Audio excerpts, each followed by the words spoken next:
Hey everybody, welcome to another episode of the Universe Within podcast.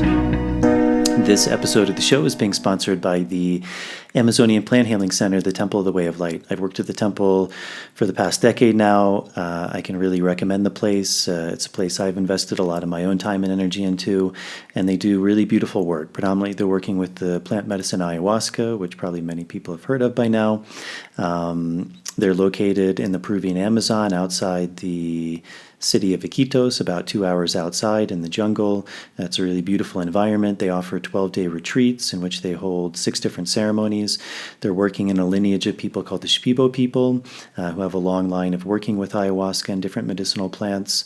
In those 6 ceremonies, they're working with 4 different doctors or healers, 3 different facilitators.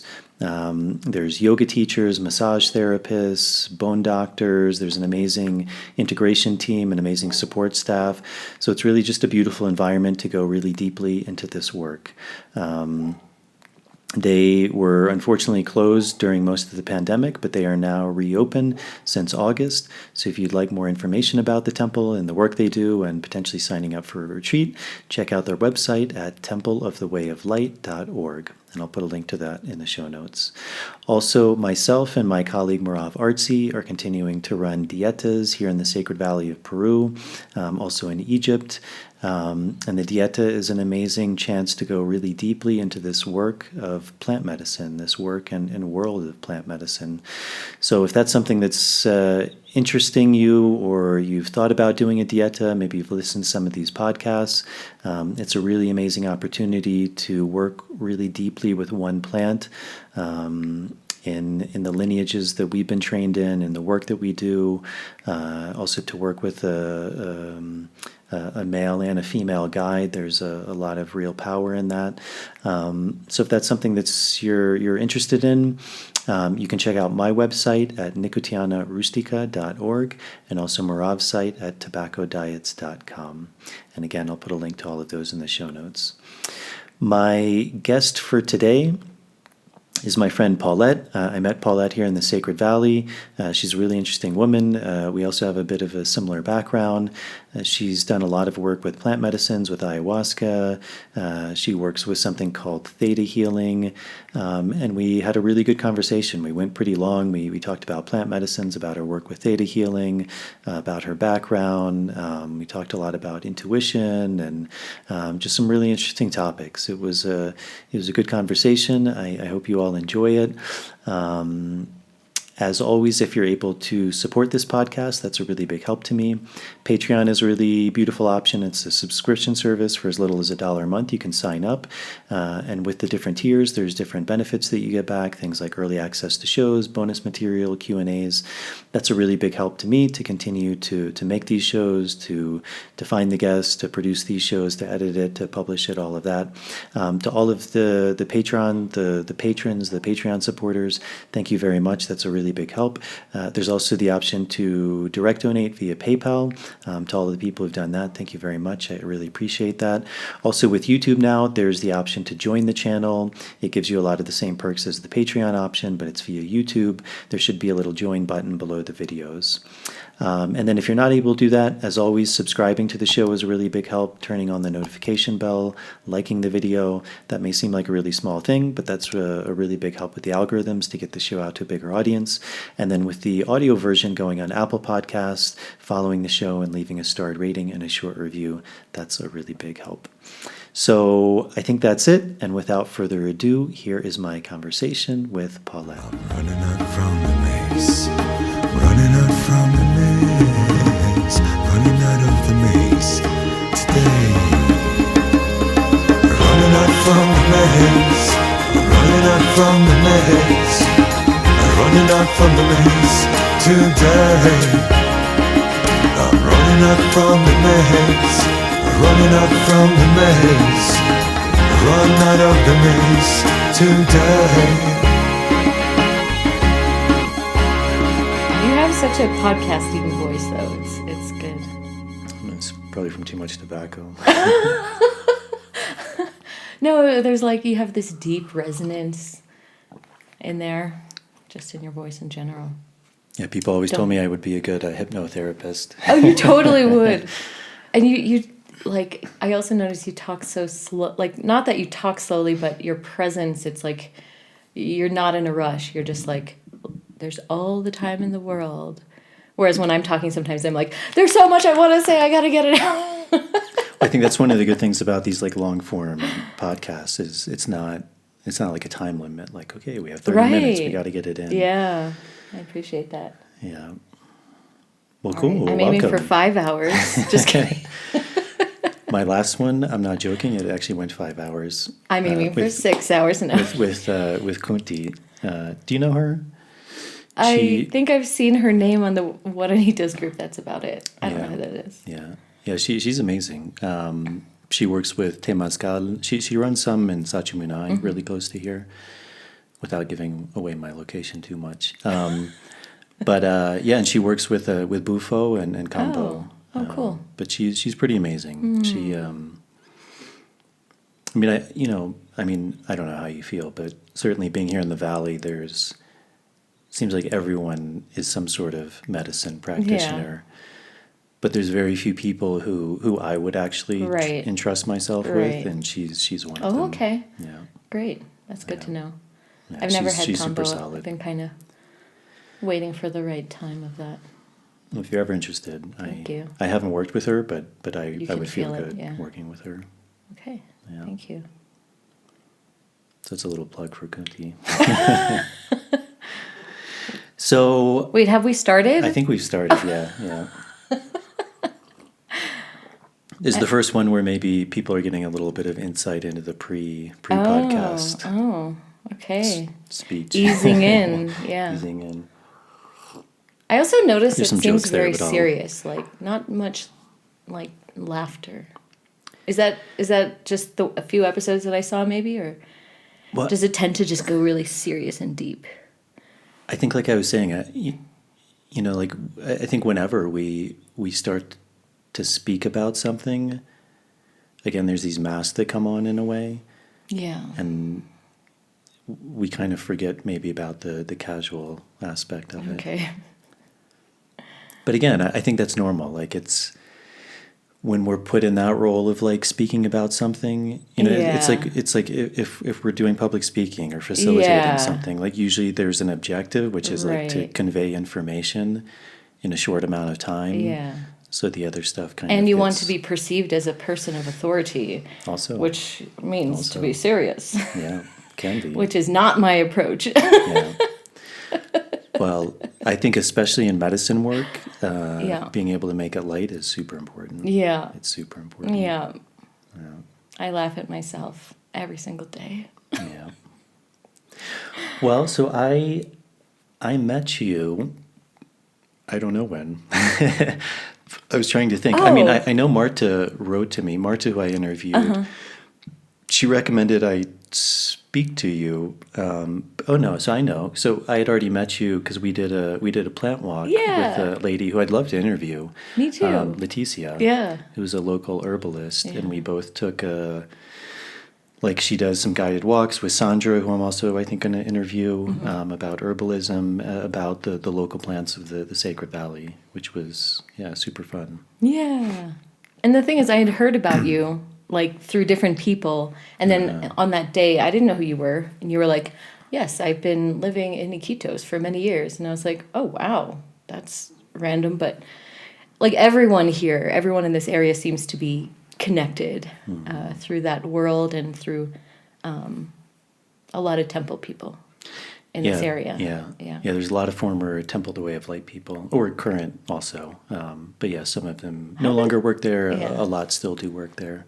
I'm just fascinated by how that happened. Like one day I walked out of my door and it was like everyone just showed up in this area, and I don't know why. I don't know if you know why. You don't need to answer that necessarily. I just find it interesting how, like, a whole set of people kind of somehow decided energetically or consciously, like, oh, this is a good new place to be. Well, I think for a lot of people, I'm a bit different in that way. I mean, ever since I started working at the temple, I stayed in the jungle. I really like the jungle. I feel quite at home there. I mean, even growing up in Virginia, like Virginia's jungle. I mean, it's woods, but it's pretty dense. I mean, even when we did this workshop in New York recently, I went with Marav. Have you met Marav? I've met her briefly. Yeah, I mean, she was super surprised how green it was. Like she was saying it was more green than the Amazon. And I think to some degree it can be. I mean, it's like the forests of the East Coast are pretty dense. Yeah. And so I always felt really home at the jungle, and I like the jungle. Like some people consider it a harsh environment, which it can be. I mean, there's a lot of disease there. There are, there's snakes, but I always felt really comfortable here. I mean, actually, I think I feel more comfortable in the jungle than I do here in the mountains. Like to me, the mountains are pretty intense. The energies of them? Like, what do you mean? The energy, the temperature. Like even yesterday, I walked up to Concha Concha, and I mean, there's no sun up there. It gets really cold. I mean, if you're there overnight, like without shelter, I mean, it's pretty rough. I mean, you could die. Yeah. Whereas in the jungle, if you're stranded at night, like you're not going to die. Like you need to watch out for yourself. Right. But I don't know. It's different. It is. But anyway, so I think a lot of people find the jungle quite harsh, and they find the mountains less harsh. Like they feel more at home there. So I think a lot of people also, because of the pace of work there, it's pretty intense. Yeah. So people work like 1 workshop, 2 workshops, and then they leave and they want to go somewhere else. And I think that the valley is like, it feels good to a lot of people. I guess it's like the complete contrast in a lot of ways. Mm-hmm. Wet, dry, warm, cold. And you get to like enjoy comforts, which you don't have in the jungle, like stuff. Like, that's one of the amazing things about the jungle is like you can't have stuff. Like the jungle like destroys everything. Yeah. I did this Dieta. I've only been to the jungle like really once for this one Dieta. And the ants ate my headphones. Like headphones. Mm-hmm. Like what are they getting out of that? Yeah, so that was my first kind of wake up to realize like the jungle's very alive and it will take everything. Yeah, like my tambo, my little house in the jungle, it's I keep it super clean. There's no exposed food, and there would still be like cockroaches and stuff. In the beginning, I was like, "What are they eating?" And they just eat anything. Like they'll eat the candles or they'll eat paper. Whatever you have there, they'll go for. An amazing solution I found was cats. Oh, cats are the best. Yeah, because they eat everything. So they keep everything out. Oh, very smart. Yeah. Can I ask you about the spirit of the jungle? You can. I don't know if I'll be able to answer that, but yeah, why not?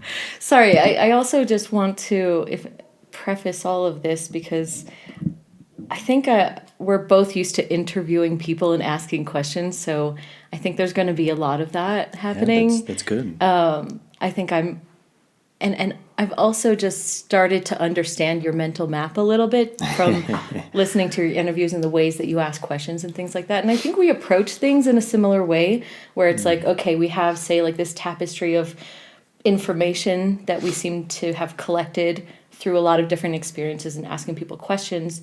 And then like by just kind of seeing maybe where there are holes in our areas where we might not understand something, then it's like, okay, let's try to fill that hole almost or find other layers of things to kind of make this tapestry more whole or more complete in our understanding.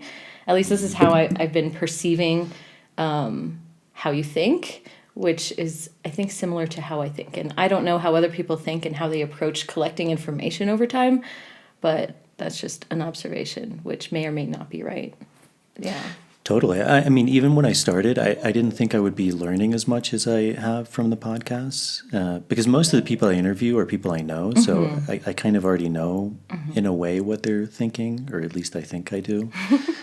But even just like hearing people's stories is pretty amazing because it's a very rare thing where you sit down and you're like, tell me your life story. Right. And just seeing kind of commonalities, how people come, what people, because that's another thing, like really sharing like what people have found. And I think for me, all of these paths, something that's always fascinated me is that they are pointing to something very similar. And it's been something interesting seeing like how people's insights tend to be very universal in a way. Like they come at them in different ways, but eventually they're moving towards something very Different unique. vectors that point to the same thing, essentially. Yeah. And that was a big part of creating this podcast, was to share that, because I think there is so much, what's the word, disinformation or misinformation. There's some difference between the two. I don't know. Maybe misinformation. Yeah. And yeah, I think it's really important to have people share that, especially as this work starts to expand, which it is very rapidly. Yeah.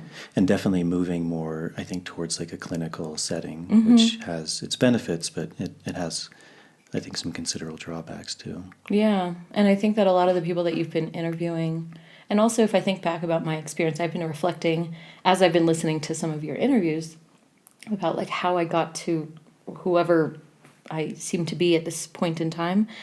And there's just so much experimentation, like self-experimentation and trial and error. You know, like say like facilitators. Like, I don't know, when you started, was there a sort of protocol of like, this is how you facilitate? And that's going to become more of a thing. And it's like at the beginning stages, someone had to decide, this works, this doesn't work, this approach for this kind of person, you know? And it's just interesting to kind of navigate as it's starting to become something a little more solid, this entire field of working with plant medicines, and not just plant medicines, but also, I guess, spirituality in general. Totally. Yeah. I mean, I remember reading Michael Pollan's book. I don't know, maybe you know the name. It was the one he wrote recently about, it has something in the mind in the title. I don't remember.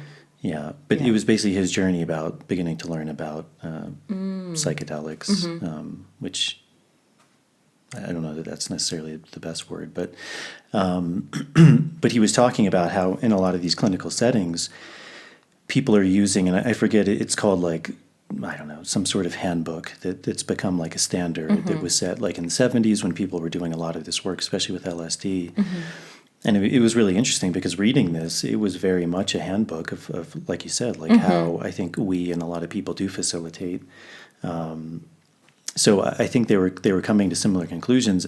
I think potentially one of the downsides of that, like with the MAPS training, is like they've just done amazing research with MDMA. I think the statistics are 2 out of 3 people were cured of their PTSD, which is amazing. Like no pharmaceutical, no other therapy in general has had those kind of results. Right. Anything even near that, Right. like even touching on that.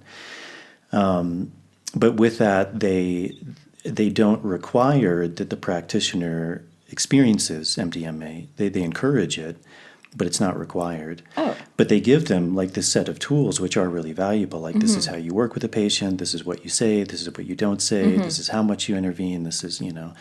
And I think those things are really valuable, but it's still not the same. You know, there's a difference when you've had that experience and you tell someone that. Like even though it's a script and it's the same words, Right.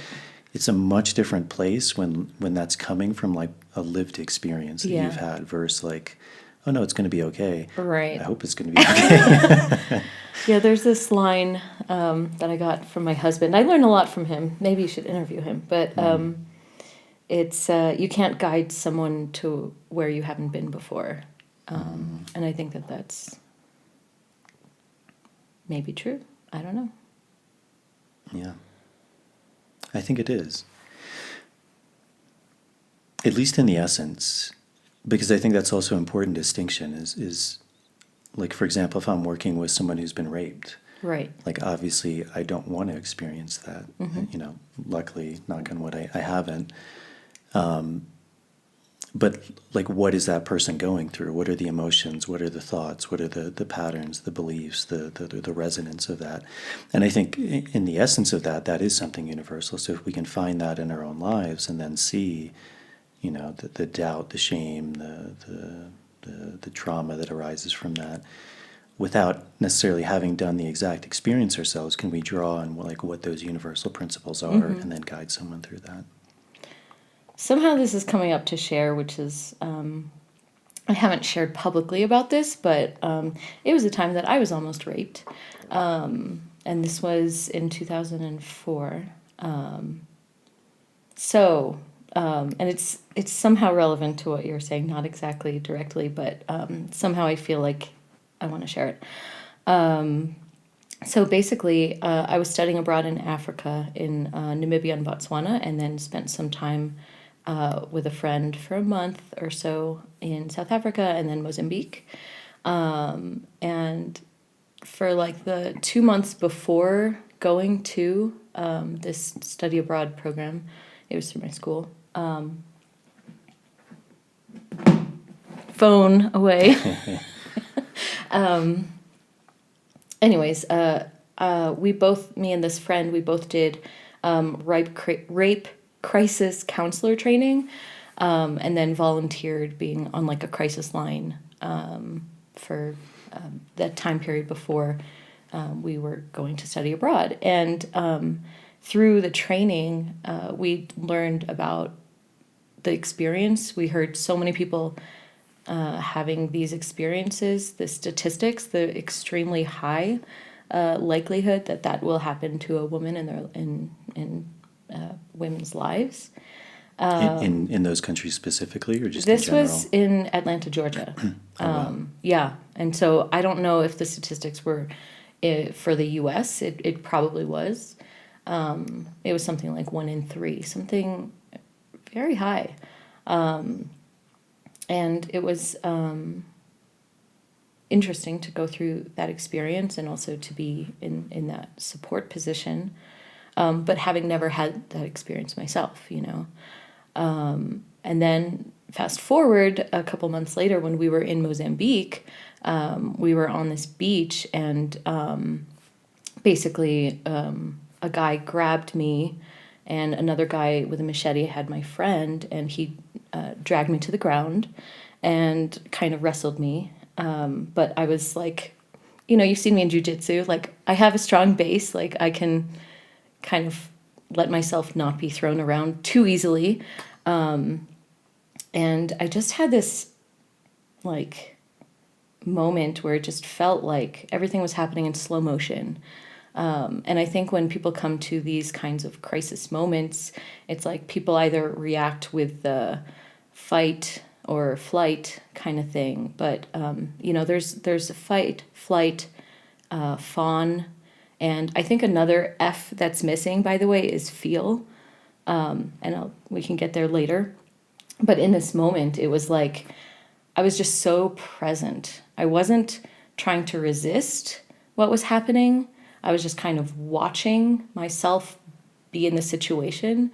And the dialogue in my head was like, well, you know, you've done this, the counselor training, so you know exactly what to do after this happens. You know the things you can do to ground yourself. You know that you can get through it. You've helped people to get through it, so you'll be fine.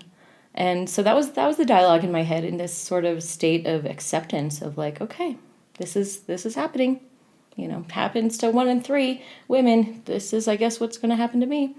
But then I had this moment where I was on the ground, and he was all groping me and saying things, and I just felt like this is not how this story plays out.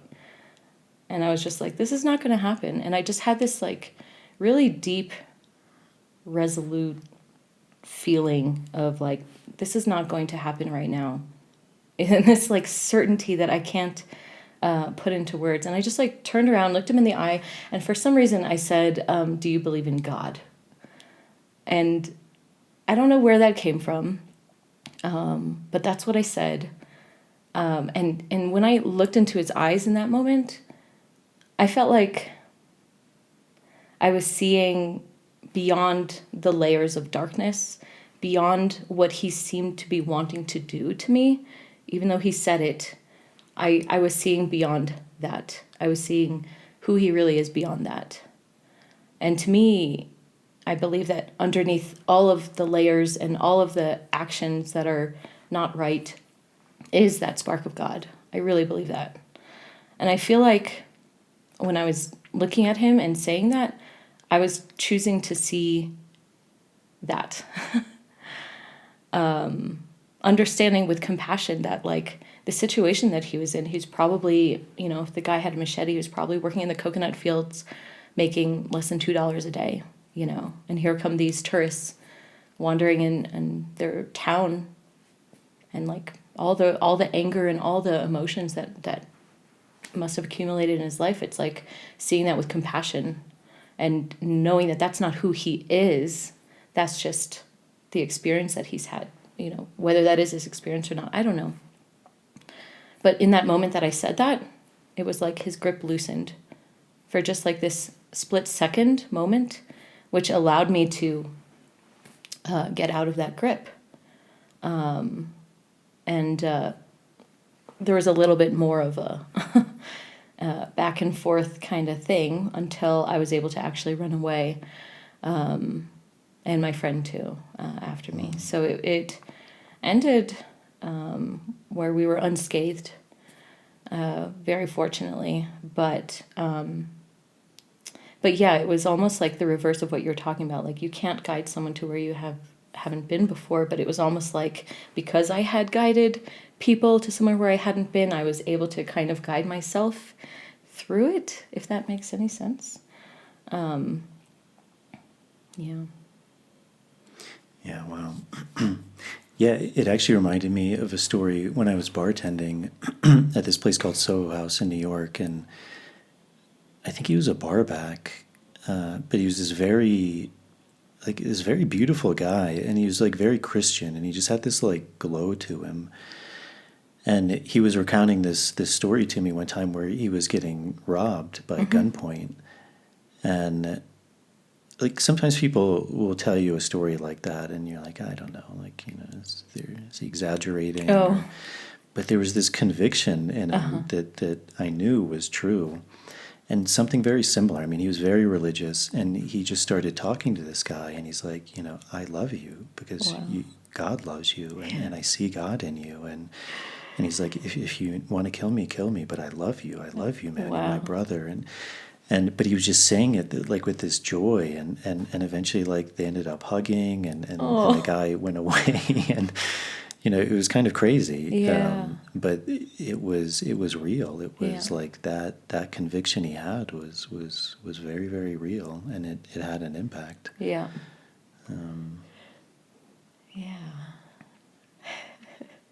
Yeah, I mean, it's crazy. I'm not surprised that that's statistics. I mean, obviously statistics are a bit hard, I think, to gauge, but that's it's certainly a reality that we live in, and yeah, I think in a way, like, I mean, I think in a way, like, you know, a big part of this podcast is plant work, and I think in a way that's what a lot of plant work is doing, is it's preparing ourselves for adverse situations or moments of intense fear, you know, ultimately of death. Like, can I be present when all of this is falling away? And that can be very scary. Yeah. But then when it happens in our lives, it's like we've had that experience to some degree. Right. So I mean, this is always kind of the first question, but maybe you can just tell a little bit about your background, your story. I mean, I know that's always a big question, but like what, you know, who is Paulette, and what eventually brought you to doing this kind of work you're doing? Because it's always fascinating hearing people's stories. Okay. I'm laughing so much because I feel like so much of my recent practice has been about letting go of the story of Paulette, you know? But at the same time recognizing that this is the persona, this character that I'm currently inhabiting, and the value of this story in each one of our trajectories as part of the grand play, you know. And I feel like we can tell and retell our life stories kind of as we choose to, you know, which I find a little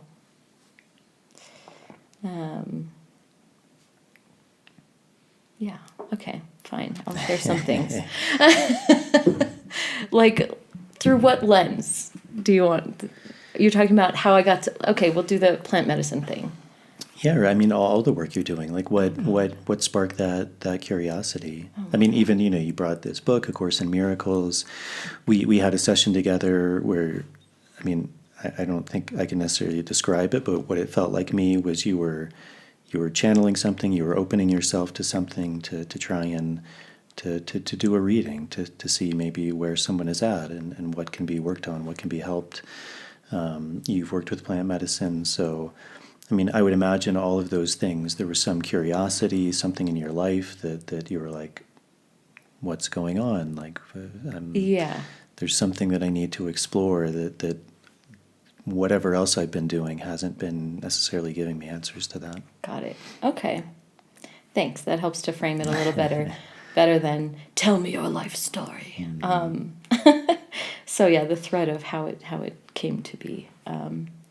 So I guess for me, and I think for a lot of people, there is always this sense of there's something more out there than this regular life that we're living.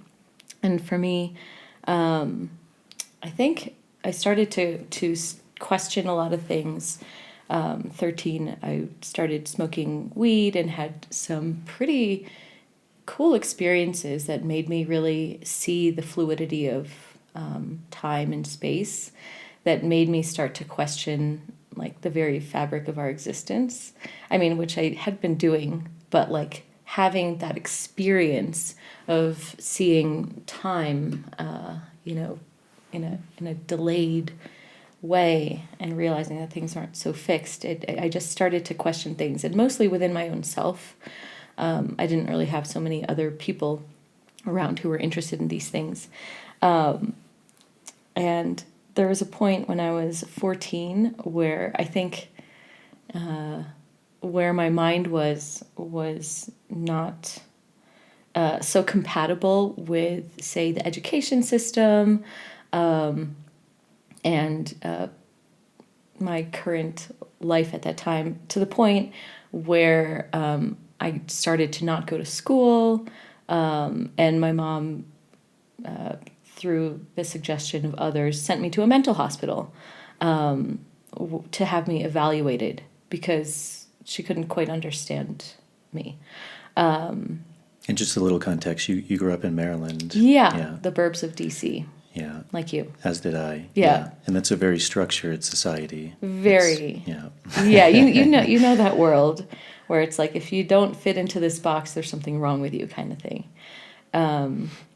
So it was a pretty jarring experience, and I was really, at that age, you don't have sovereignty. You're not an adult. You can't make your own choices. It was illegal for me to not go to school, until the age of 16, when you can actually choose to not.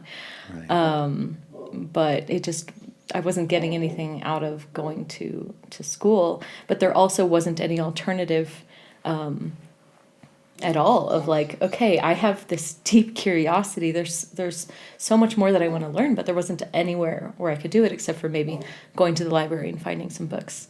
But I would say that going to this mental ward of the hospital was a big learning experience.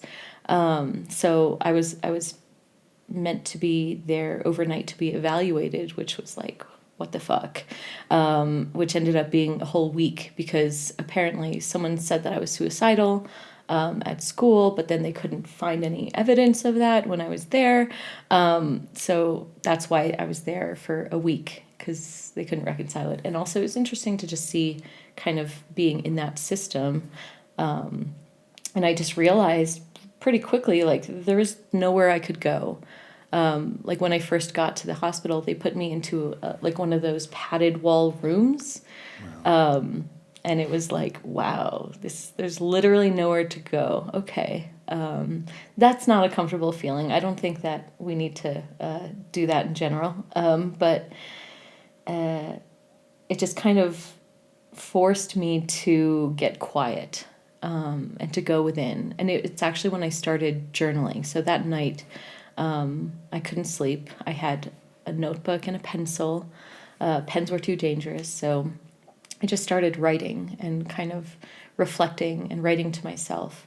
And I've been keeping a writing practice for myself since then. And so I'm 38, so that's 24 years of my own self-reflection, which is a very interesting practice to also look back and see the evolution of my thinking and my concept of myself over time.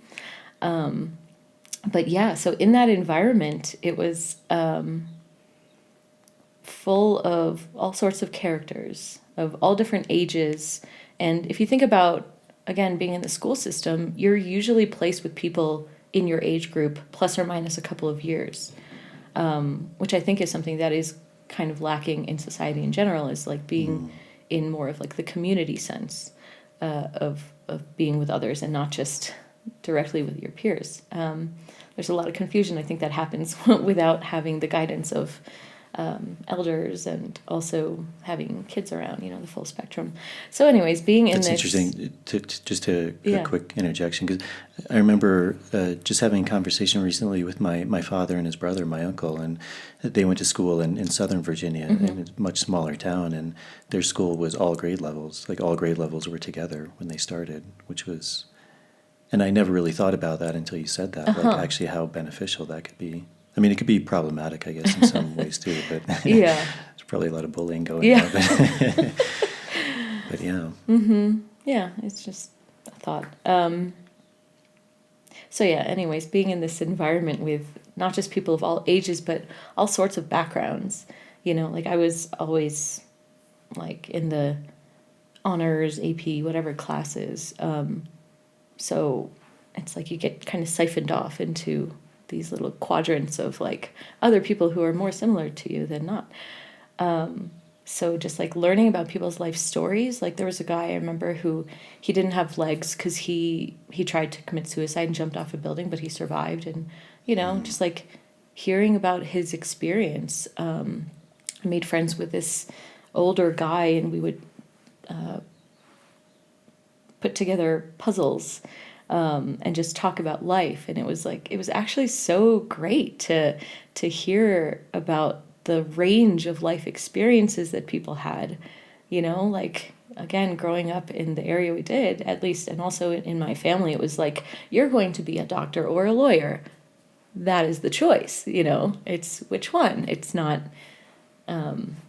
all the varied life experience that is possible and, the purpose of life. So it was really a formative time where I learned a lot of things. I learned about other people, how they think, what's needed, what's lacking, and also for me how to shut up, basically, and not share some of the more out there things. It kind of was like, all right, let me just fit into this mold of what is expected of me in order to not be placed there again. But meanwhile, all of the internal questioning about life was continuing. And it was like I had been holding on to that for so long, just waiting for some things to help to explain all of this internal questioning, and jumping. Well, I could jump directly to ayahuasca, but I'll just now go to, I'd say travel was a large part of my life and my desire to explore, getting to see different kinds of people in different cultures, languages, ways that people live was always eye-opening and exciting. And I was talking about like creating this tapestry of like understanding. It was like every place that I went kind of added more to this mental map of like, what is the world? How do people live? How do people think? How do people feel? How do people interact in relationship, in society, etc. And in undergrad, I started studying neuroscience and biological behavior, just because science was always easy, for one, and I was always curious about the mind. And at the time, I didn't really understand the distinction between the brain and the mind, and so neuroscience seemed like the thing. But then as I learned a little more, I realized psychology was more in alignment, but it still wasn't quite reaching the depths that I knew was possible. And I remember I took some interesting classes. Like one I took was Tibetan Buddhism. It was one of the psychology classes, and it was actually a geshe who was teaching, and started to open me up to, okay, there's a lot more to the mind, and I feel like that started this process of really wanting to understand the mind. And so I did spend most of my 20s living in different places. I lived in Asia for 5 years, mostly Japan. I really wanted to understand, like, how are Japanese people thinking? Because it's so different from anywhere else that I had ever been in terms of the mindset. So anyways, there's always this thread of constantly wanting to understand the nature of the mind and how that plays out in humans everywhere. And then, yeah, there's a lot of tangents of life and many different things that have happened in between, but somehow all of that desire for exploration and understanding the mind did lead to ayahuasca, where at the time I was in New York and I was in some crazy club in Brooklyn, and I overheard two people talking about ayahuasca, and I didn't know what they were talking about. I could barely hear because it was very loud, but I just had this feeling of like, this is something that I need to know. And I was like, what are you guys talking about? I need to know. And they were like, ayahuasca. And they were both too scared. They had heard about it, but they were too scared to try it themselves. And I just remember going home that night thinking, I need to do this as soon as possible. And What year was that, do you think? 2014. Yeah. Okay. And so I just like went on Google, like looking up all I could about it, and there wasn't much, and there was a lot that was suppressed. And I remember finding a New York Times article, which gave me some level of validity, I guess, that this thing was legit. But it also said in that article that there were like dozens or hundreds or many ceremonies happening in New York, and I was like, how come I can't find any on Google? Now I think I understand why, but anyway, so I just asked a few friends, and one friend was like, oh yeah, my next door neighbor, he's a shaman, has been working with ayahuasca for 40 years. So I met him a couple days later, and then within a few days after that, I had my first ceremony. So it was like, I was so ready that, and at that point in my life, I felt like I was just, living life, but feeling like there's something more. There's something more, and I don't know what it is, and I haven't found it. And I tried many different things and exploring in many different ways. And when I remember that first ceremony, it felt so familiar. It felt so comfortable for me.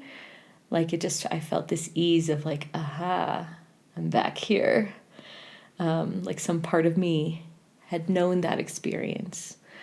And even I remember some of the other people at that ceremony were like, that was your first time? Like usually people are like rolling around and having these crazy experiences, but I was just like, so good, So it started like that.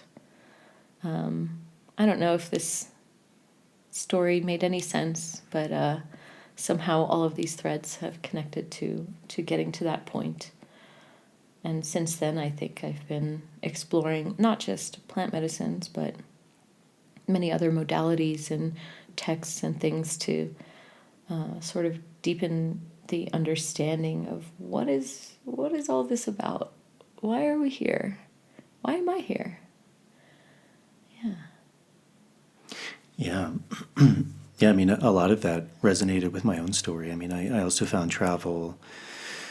I mean, I was quite lucky because my father was really into traveling, so I was fortunate. I mean, it's interesting because when I was a kid, I didn't feel fortunate to be traveling. It was almost like a burden. Really? Like I wanted to be, playing with the other kids. Oh. And, but it was fascinating. And I think that really changed me from a really early age too, is because I saw wherever I went, it was just humans and with the same problems, the same wants, the same desires. And I think that was really important. because I think so many of our problems come from, we like compartmentalize things, and we either like idealize certain things or we demonize certain things. And I think travel has a real power to do that. Like on the one hand, seeing the good of wherever you go, and the culture and all the amazing things. I think one difference between maybe like, and I don't like this distinction, but for a lack of better words, like kind of tourism versus traveling, or even more than even traveling, like living in another place.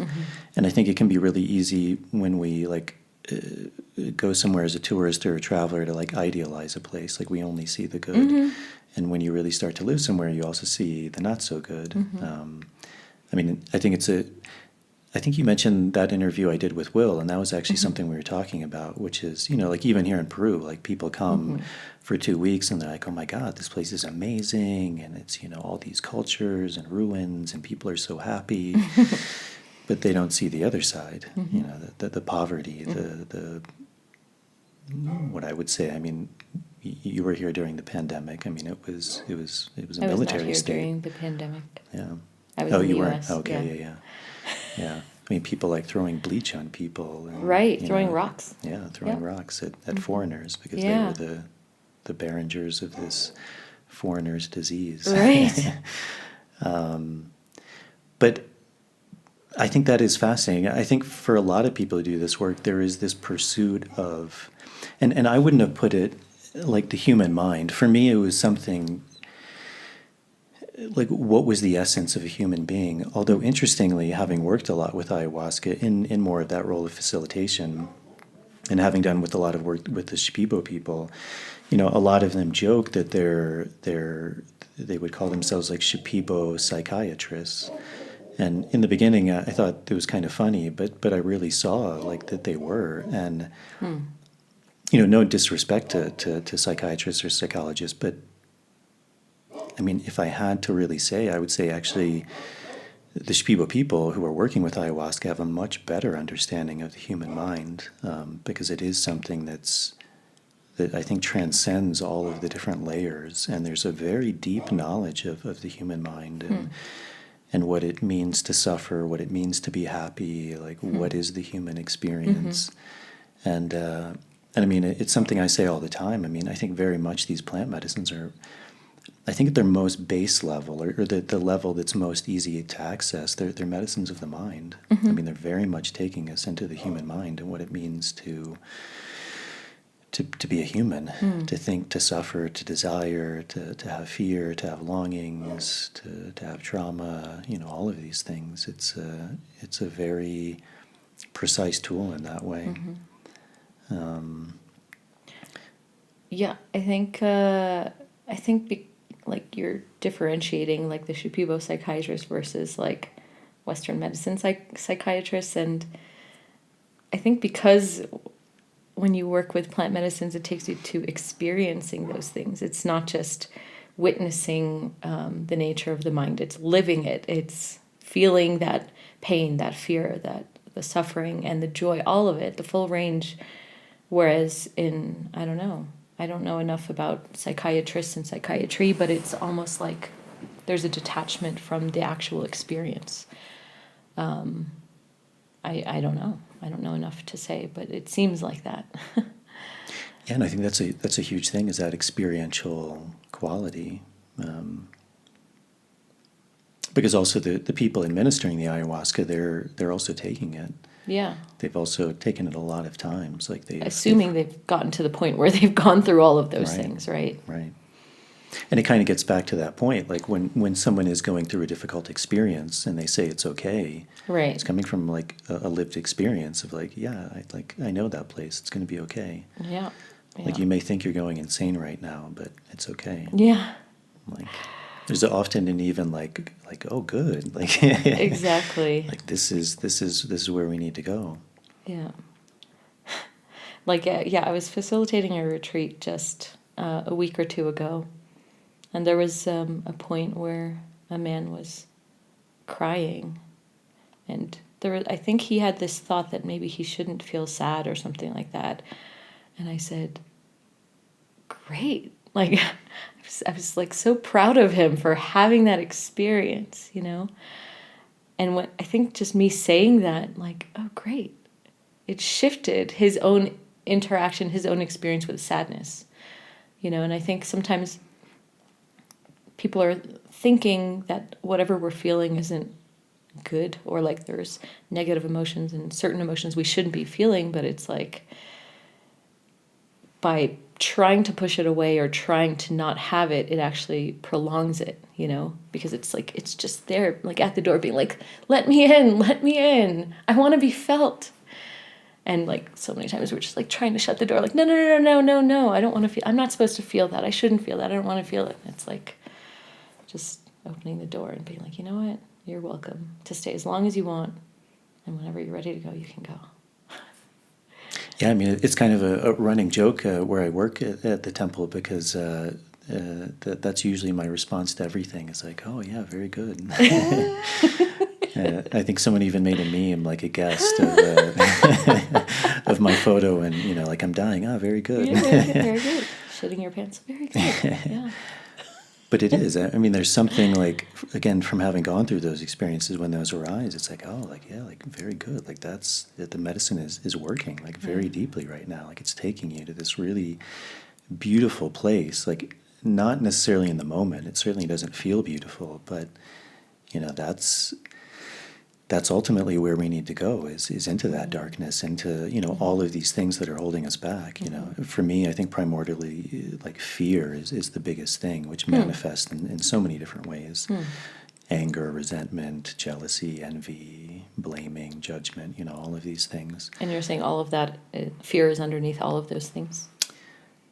That's what I've come to see. I'm not saying that that's an eternal truth, but I think at the root, yeah, because it all comes from a sense of this separation. And, you know, I think when we take all of those things, you know, back, like, well, where's that anger coming from? Where's that judgment coming from? And it comes from this, you know, egoic sense of me and my and you know, everything that I take to be real. And as those things fall away, it's very scary. And, like, that's why we get angry, is because someone is actually threatening us, in a sense, our sense of being. Like, you know, when someone says, no, you're wrong, and I get angry, it's because there's actually a threat. Like, I'm being diminished somehow. You know, my sense of reality of who I am is being threatened. And so we fight out. Or someone is really successful, and I get really jealous of them, because below that, it's a threat to me.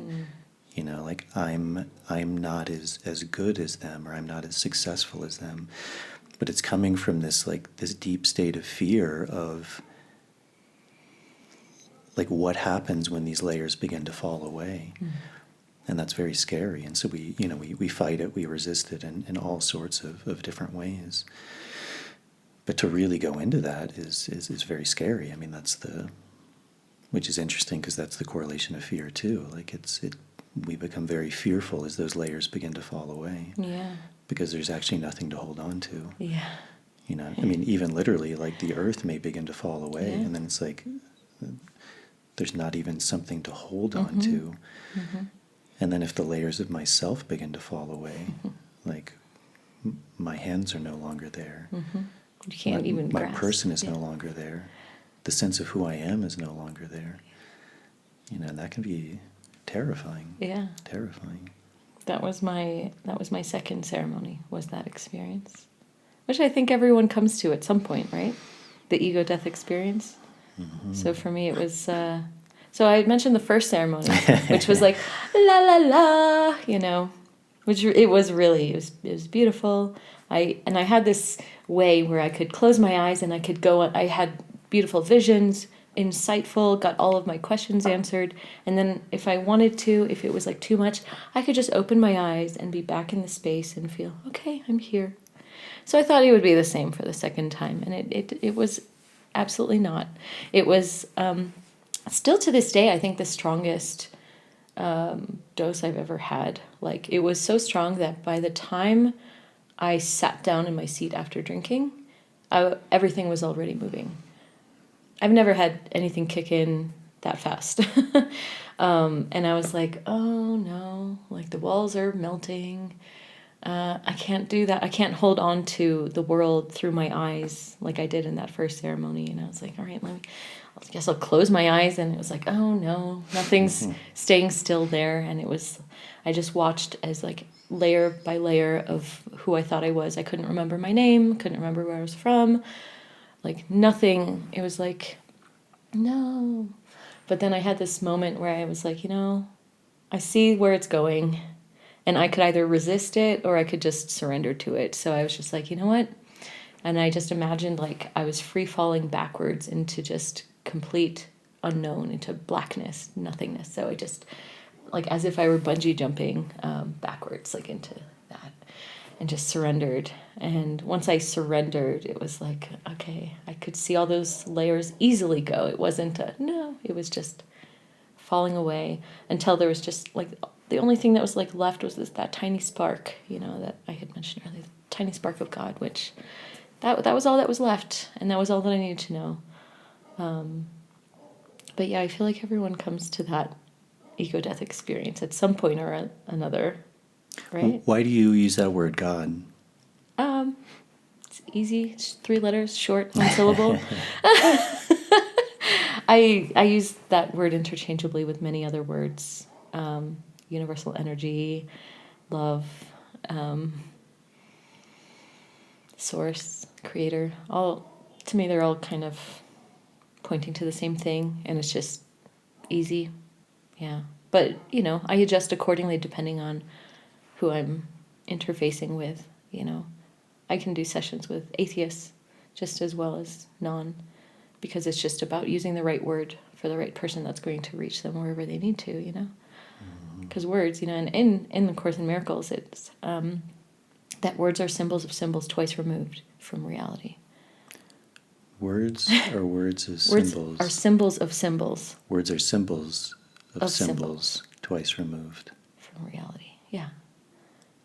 Words are just this like attempt to try to describe something, but it's never going to get there through the word itself. But realizing that we're communicating through words, so, whatever words need to be used.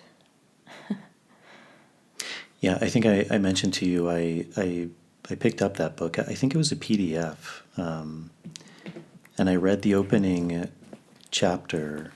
The chapter or the preface? Just the preface. Yeah, sorry. the preface It says was, a lot. It was like 4 lines, and it kind of hit me like when I read the Tao Te Ching, and it was such a profound thing.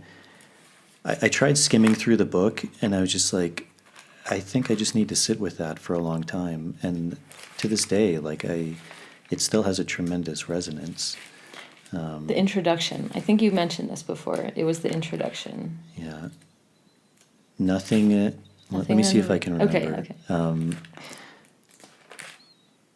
Nothing unreal exists. Nothing real can be threatened. Herein lies the peace of God. Yeah. Mm-hmm. I mean, I think for me as a teaching, if that's all we had, that would be enough. Yeah. And that is enough. Like that, it says that the Course can therefore be summed up very simply in this way. And the phrase is flipped around. Nothing real can be threatened. Nothing unreal exists. Herein lies the peace of God. And if you get that from that, you don't need to read this. No one needs to read this.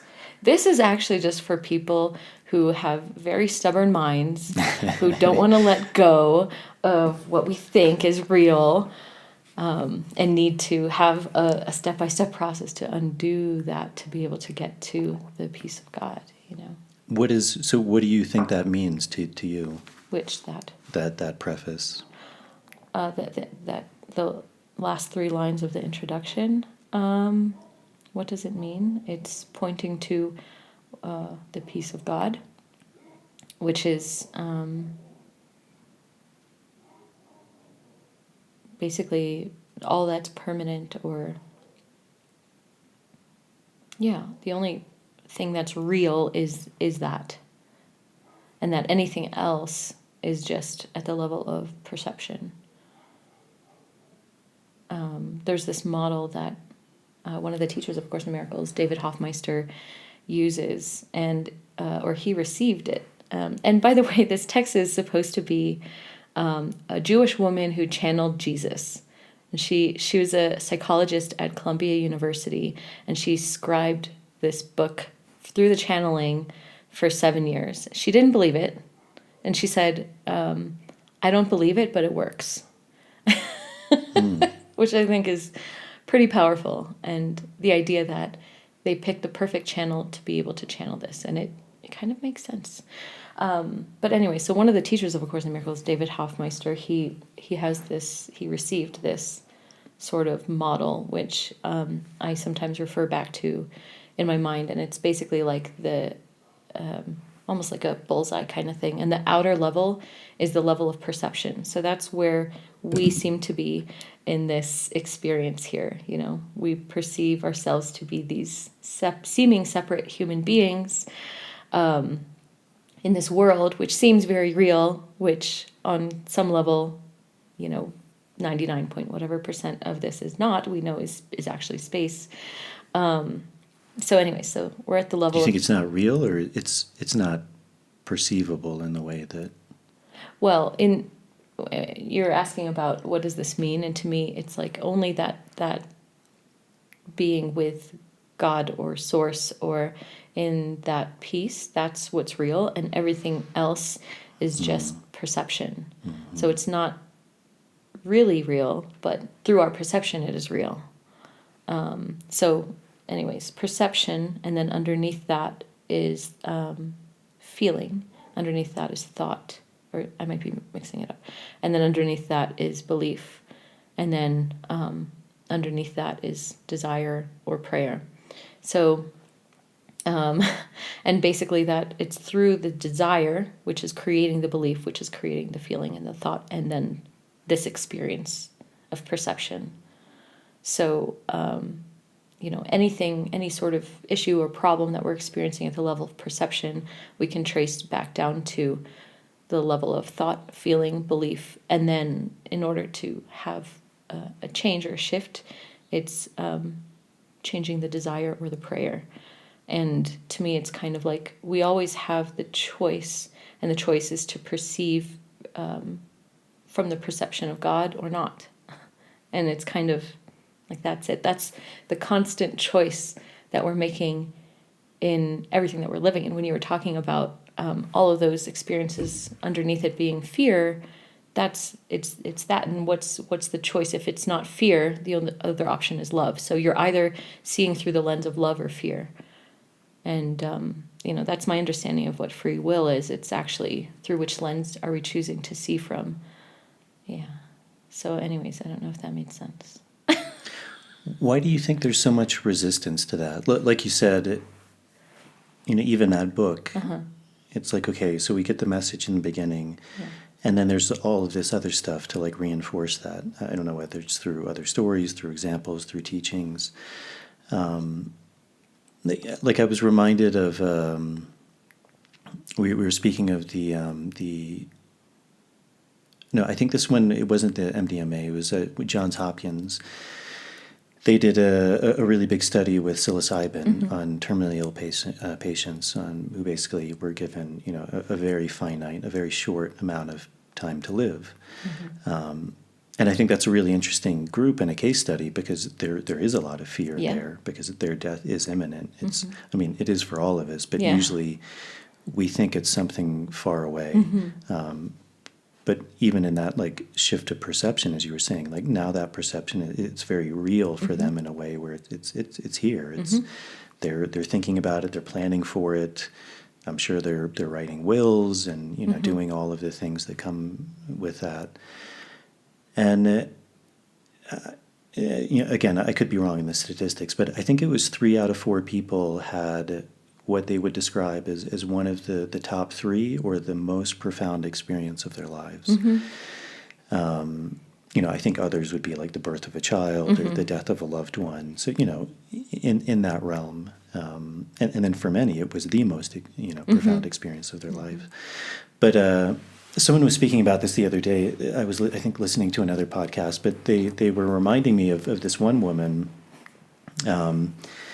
And she identified as being an atheist. And when they asked her, she had a lot of fear and sadness around this whole process. After she went through that experience, she described it something as like she felt like she was in the loving hands of God, and she used that word, God.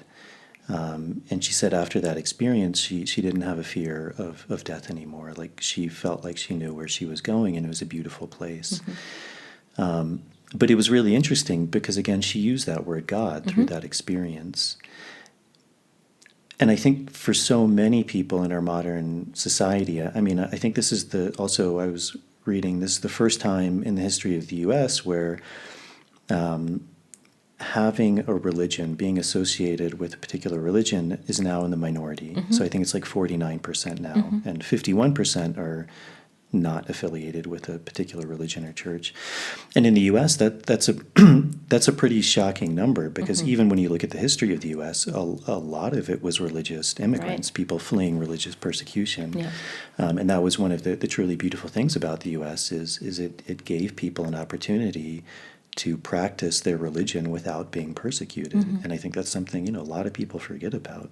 Yeah. That throughout most of the world, if you weren't in the majority religion, you were persecuted. Yeah. Very often to the point of death. Like you were murdered if you didn't agree with the orthodoxy. But so I guess this is kind of a long-winded question, but that idea that, more and more we seem to be moving away from this sense of religion or God. And I think to a lot of people, that has a really negative connotation. And like kind of you were describing, because again, I think it was really interesting, like you also used that word God when you were describing your experience. And that's something I've seen a lot in this work with plants, is even people who are very skeptical, because a lot of people who come to this work tend to be of like a certain socioeconomical class. They're like, middle class, wealthier people in city centers who live a very particular life, tend to have similar beliefs. I think there tends to be a lot of skepticism, a lot of rationality, a lot of like drive towards as you were describing in the beginning, like even coming from where you came from, like this system of how we live life, and we do this, and we get a job, and we save, and then, we eventually enjoy our retirement, and we die. But so many people, I think, through working with plants, describe this religious experience where they feel like they've somehow... Is that a religious experience? Because that's implying that there's religion behind it, right? Yeah. Well, I think, again, because they're using that word God, which, at least for me, I think tends to, in a way, be correlated to religion. Because you said that there are different words we could use, but very often it's spoken of in I think some way that's very similar to how many religions would speak of it. Now, that's not always the case, and because it also varies, like I've seen people come from India who are Hindu, and they still would maybe describe it in that religious way, but in the religion that they come from, and they're using very specific words that also correlate to that religion that they're coming from. But it seems like a lot of people have either lost that or become very skeptical of that, and yet... Of which that, sorry? Of, I think, that sense of a divine experience, whether that's some connection to God.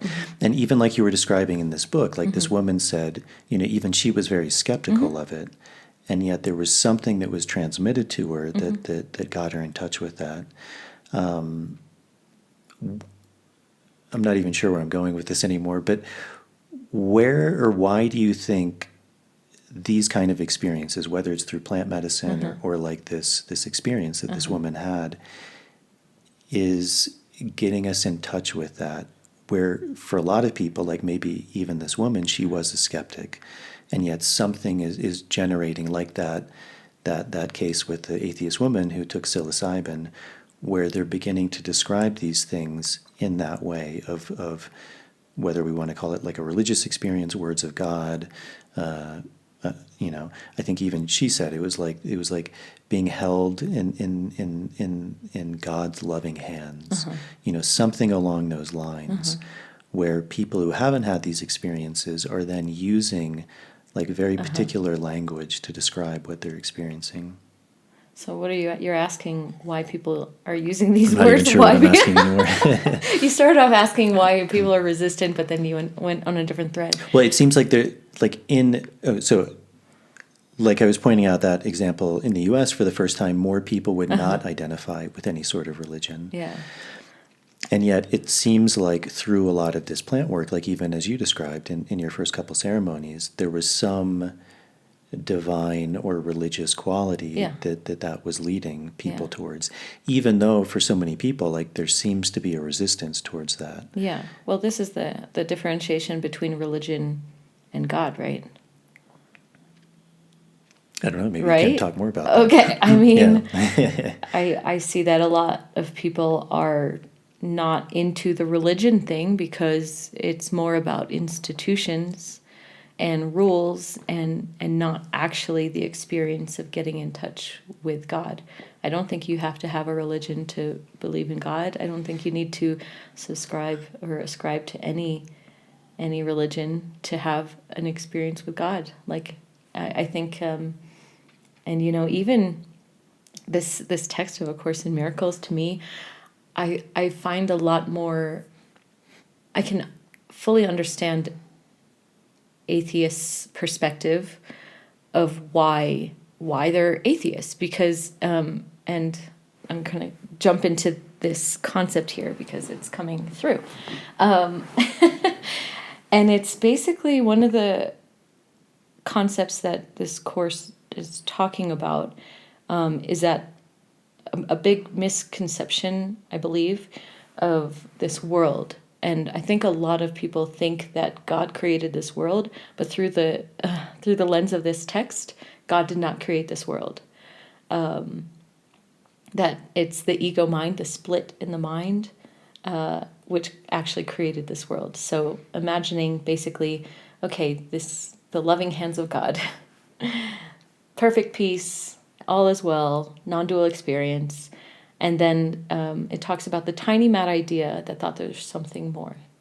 And it's that tiny little thought that, oh, there's something more than what is whole, which created this split in this mind.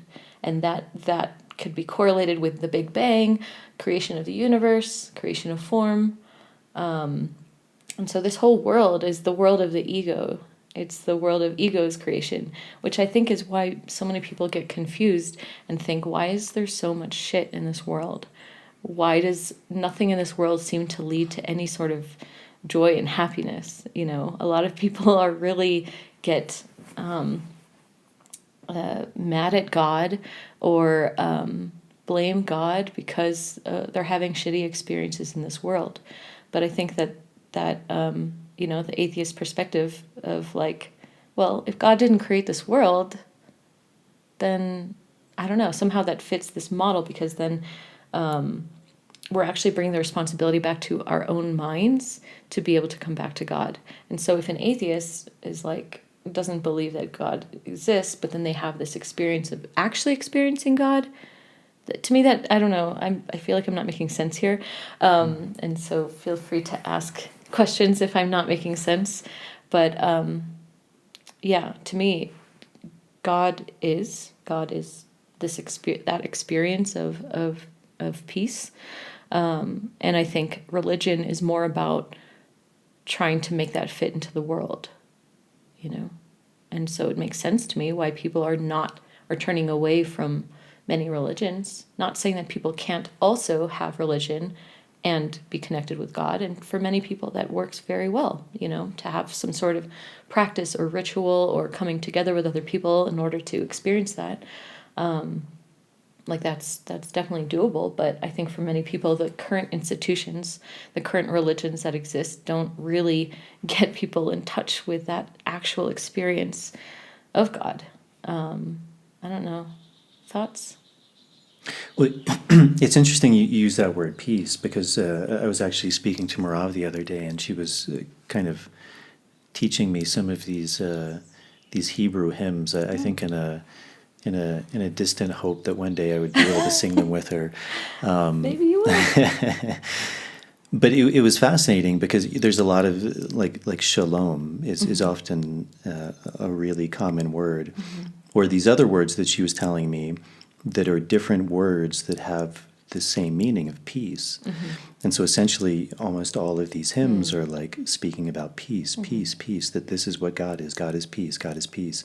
In Islam, you see the same thing. I mean, that's every greeting is, salam alaikum, wa alaikum salam. Like, may God's peace be with you. May God's peace be with you. And I don't think that would just be a random thing. Like, why are they choosing this word peace? And, also for me, that seems to be one of the qualities that a lot of plant medicine is pointing towards, is this idea of peace. But so how would you reconcile, again, maybe from someone who's an atheist or maybe someone who was religious, and so they're hearing, well, God is peace, but God took my child away when I was 5 years old.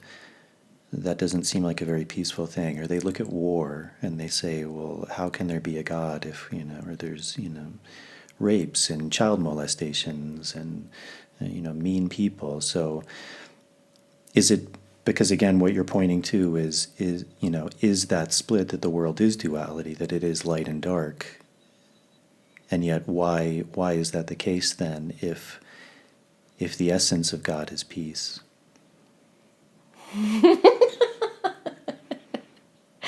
Yeah, I'm not sure exactly what you're asking, but again, the idea that, well, God didn't create the world, so you don't need to blame God. The way I see it, it's kind of like, okay, this piece of God is always there, but again, with this split of the mind, of perceiving this entire world, this entire universe, which samsara, it's like the cycle of suffering. Like this is the seeming experience that we're in, but knowing that this piece is always there, we can always find it. Just because it's that's what the presence of it is. So it doesn't really matter actually what is happening, which is hard to say for many people. Like, oh yeah, your son just died. Doesn't matter, the peace is there. That sounds ridiculous. But actually some people have that experience. It's actually through these difficult experiences where there's like something that snaps us like, wait a second, there's more than just this. It's not just about this death or this suffering or whatever is happening in the world. So I don't even know. I'm not even sure what I'm saying. But I guess for me, it just, one of the things that in the course it says is, we're kind of asked is like, what's your goal? And one of the lessons, like there's 365 lessons. And there's a point where it's like, my only goal is peace. And I think a lot of us aren't clear with ourselves about what are we doing here? What do we want? What is our goal? Just kind of like fumbling around thinking that our goal is something in the world, but like, are we actually seeking for something deeper? Are we seeking for an experience of peace? Are we seeking to feel a certain way? And I think just even asking that is can bring a lot of clarity. Because really the way that the ego mind in the world works is it doesn't want peace for us, because that would be a complete threat to it. If we're at peace, then we don't need to be in this world. This world won't continue, I don't know what you think about all this. Well, it's interesting because it reminds me, I think a lot of like plant medicine work and what I've seen through kind of facilitating is, and it was something it was kind of striking to me, but often when asking what people's intentions are, sometimes they can word that well, but very often when you start to get into that, or when they start to describe like what's coming up, why are they coming to work with some of these, I noticed there was a real facility, a real ease, or a commonality where people would put things in the negative. like I'm suffering, or I'm unhappy, or my partner isn't doing enough, or my mother was too mean, or my father was too abusive, and like if you ask them, okay, well, what is it you're looking for? And they're like, well, I don't want that. I don't Right. want that anymore. Right. And okay, but what is it that you want? Well, like I don't want that. Right. But what is it that you want? And I often find it's very difficult for people to find the words of what they want. Right. And I think, again, it kind of comes back to fear, because it's actually in a way scary to say, like, well, what is it that I actually want? And also kind of going back to that thread about peace is kind of trying to guide people, and again, not trying to put any words in their mouth, but just like a process of like real inquiry, like what is it that you want? It's like often people get to that point of like they're about to say like, well, I want joy or I want peace, but it's very difficult often for people to say that, because I think in a way it seems to many people like that's too simple. Like, is that all life is about? And it seems somehow like they're cutting themselves short in a way. Like even that idea, maybe it's just, it seems too foreign, like to be happy. Yeah. You know, and I think in a lot of ways it's like the human being, that the societies we've created are so complex that to come back to that very simple idea, it almost feels like being a simpleton in a way. You know, like even we often look at people who Right. seemingly are really happy. Like Yeah. maybe it's a farmer who just gets joy from tending to his plants or his animals or her garden, or you know, whatever it is, these daily habits. And I think there's often this like looking down that, well, that's just a simpleton. Like they just don't know any better. You know, they don't understand that. And it reminds me of that quote of in like Zen, like before enlightenment, chopping wood, carrying water. After enlightenment, chopping wood, carrying water. So, you know, going back to that book, which I think is very fascinating, again, that idea of peace, that God is peace, which, again, many religions have been pointing towards, like very, very clearly. Do you think that there's something to that, where that's just, it seems too simple to people? Like that's, like, is that really just what I'm looking for, is peace? And maybe is there a sense that like we haven't really felt that in a way, and so maybe it doesn't, like if we haven't felt that, then maybe why would I want that? Because it's not. How would I even know that I want that if I've never experienced it? Yeah. So there's two threads with this. One is in response to this. The other one is theta healing. So in this text of A Course in Miracles, it actually acknowledges that we're actually terrified of love. We're terrified of it. We think that we're afraid of all these other things, death and blah, blah, blah. No, we're actually deeply afraid of love, of actually experiencing love and peace. And that's just because of the deep programming that we've been in this world. You know, it's about survival. It's the opposite of that. And it's like through the experience that I've had through, I've gone through the text and done the lessons twice over. And I actually recently kind of received the message of like, okay, you've graduated from it, so I don't need to study it anymore. Yes. It's a 1,000-page text. It's not like easy. And it just is very triggering and shows all the resistance in the mind of the ego to love and peace. And it says that, I think, in the introduction, where it says that this course or this book doesn't seek to teach about love. It actually is about removing all the barriers or seeming blockages that we have to it. And that's what the experience is. It's about actually seeing all the thick-ass layer of resistance that we have to experiencing it. And it's actually a lot easier when we can acknowledge that we're actually afraid of love, instead of lying to ourselves and saying, yeah, I want love and peace. But actually, when it gets close, fuck you, get away, you know? So it's actually more like a text, an experience of undoing to be able to actually get to it. And when you go through it and you realize, oh my God, I am afraid, and I have so many blockages, and this is the norm. This is how most of us have been raised in this world, is with all of those barriers, with the exceptions of these few handfuls of moments where we're actually feeling that.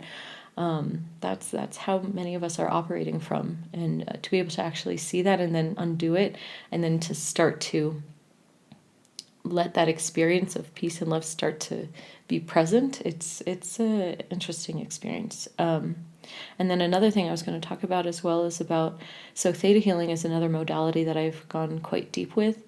And one of the sort of simple ideas about it is that, say, for example, if somebody, you're doing a healing session and they're like, I've been depressed my whole life, I've been suffering my whole life, and like what you were saying, like, I don't want to suffer, I don't want depression, but they don't know what would be there in place of that, because that's all that they've experienced their entire lives. And sometimes some people just need to have like this experience of feeling something first to even know that's a possibility. If someone's never felt unconditional love, how would they even know that that's what it is? How would they be able to open up to trust to experience that? How would they know that it's safe to let go of all of this depression and anger and things that have been kind of replacing that, because that's what's allowed them to survive? Sometimes it's that simple. It's like, first someone needs to have that feeling like in their system to feel it, and then those things can go. But it's totally like that. Like, if you've always lived without that feeling, you don't know anything else. It's simple. It is simple. All of this is very simple. Can you give an example, or if you can think of one, like in that text, like what would be a process of removing those barriers? It's a slow process. So as I mentioned, there's 365 lessons, and by lesson it means like it's a practice, which I think most modalities need to have some sort of practice for it to actually do its thing. So I'm gonna just say lesson 1. So it's an experience. So the idea is it's kind of like a little meditation. It's something that you're doing in your own mind. And like the first lessons you only do for like 1 minute, 1 or 2 minutes, maybe like twice a day. That's it. It's not very much, but it does a lot already. So like the first lesson is, nothing I see in this room, from this window, in this place, means anything. So then the idea is you just slowly look around the room or the place that you're in, and you practice applying that idea in your mind. Like, okay, this water bottle does not mean anything. This microphone does not mean anything. This plant does not mean anything. And then basically it's just a slow undoing, and realizing that we're actually putting all of our own meaning onto everything. This water bottle is neutral. If in my mind I'm judging it for like, oh, I haven't cleaned it recently, it's dirty, there's parasites in this water, it comes from the tap, whatever, those are all the things that I'm imposing onto it, that my mind is imposing onto it. But in reality, it's all neutral. And like, just slowly, it's like these tiny shifts. And even if you don't understand what that means, like this doesn't mean anything, it doesn't even matter, because it's just like slowly introducing the idea. It's like loosening the grip of what we think is real in this level of perception, to start to kind of slowly loosen that grip and wonder, like, is this really what I always thought it was? And I think that even that small idea of like loosening the grip of what we think something is so huge. And it's actually something that I apply while I'm facilitating. And in this last retreat, I watched myself apply that concept. So the idea of putting someone or something in a box, by deciding this is how it is, this is how they are. For example, there was a guest who came who he I don't remember exactly what he said, but I was kind of judging him as a particular way of being stubborn. He actually maybe used that word to describe himself, that he's usually very stubborn, and so it's hard for him to let go. And I said to him, like, I'm not going to believe that, and I'm going to see you for who you are. I'm not going to believe the stories that you tell, and I'm not going to believe any of the projections or judgments that I make. None of those things are real. You're not. I'm just going to see you for as you are. So, questioning, if you say that you're stubborn and that maybe you're not. What if you're not? What if that's not who you are? What if that's just data, information from the past that you have experienced and put a label on it, but by erasing that box of like, maybe you're not that person, or maybe this thing doesn't mean XYZ, it actually gives that person or this thing the freedom to not be tied to those bounds of our own minds. And I find that when I'm in this facilitator role, the more that I can clean my mind, clean my perception, clean my judgments, and see things as like clear as possible, it allows them the room to see themselves in a totally different light without my even need to like say like, oh, you're this non-stubborn, you're this peaceful person. Like, I don't even need to do that. It's just, let me clear my mind from how I'm perceiving you, so you have the freedom to be who you really are, which is much deeper than all these layers that we think we are. Yeah. I facilitated a number of ceremonies where someone who would describe themselves as very peaceful or like a meditator ended up losing it. Yeah. So yeah, it can go both ways. Exactly. Right. Yeah. Yeah. You mentioned theta healing. Can you talk more about that? Because maybe some people have heard of that. I would imagine most people haven't. So yeah, it's a healing modality that I've learned that for me has been really useful to sort of understand anything in form and beyond form, to kind of give the framework of this universe or seeming universe and what's beyond. And I'm going to just go through maybe the planes of existence through this model. But basically this entire modality was channeled through, love channelers, a woman named Vienna Steibel. And she just started healing herself first and then other people. And then it came to a point where she needed to then teach it, or people wanted her to teach it. And it's what I find interesting about this is, she's based in Montana, and over time it keeps evolving.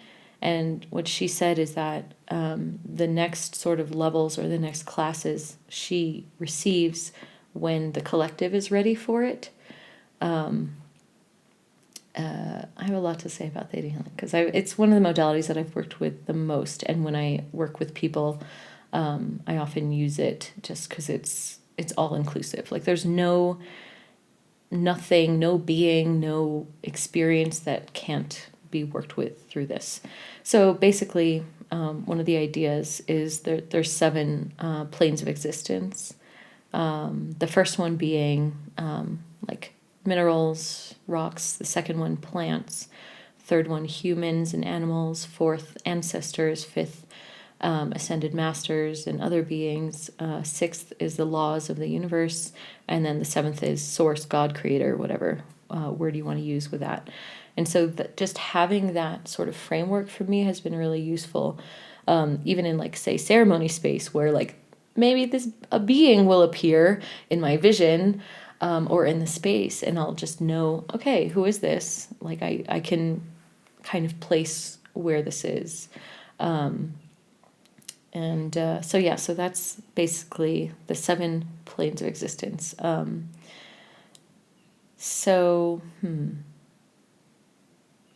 a lot of it too is, with that model that I was talking about with perception and belief.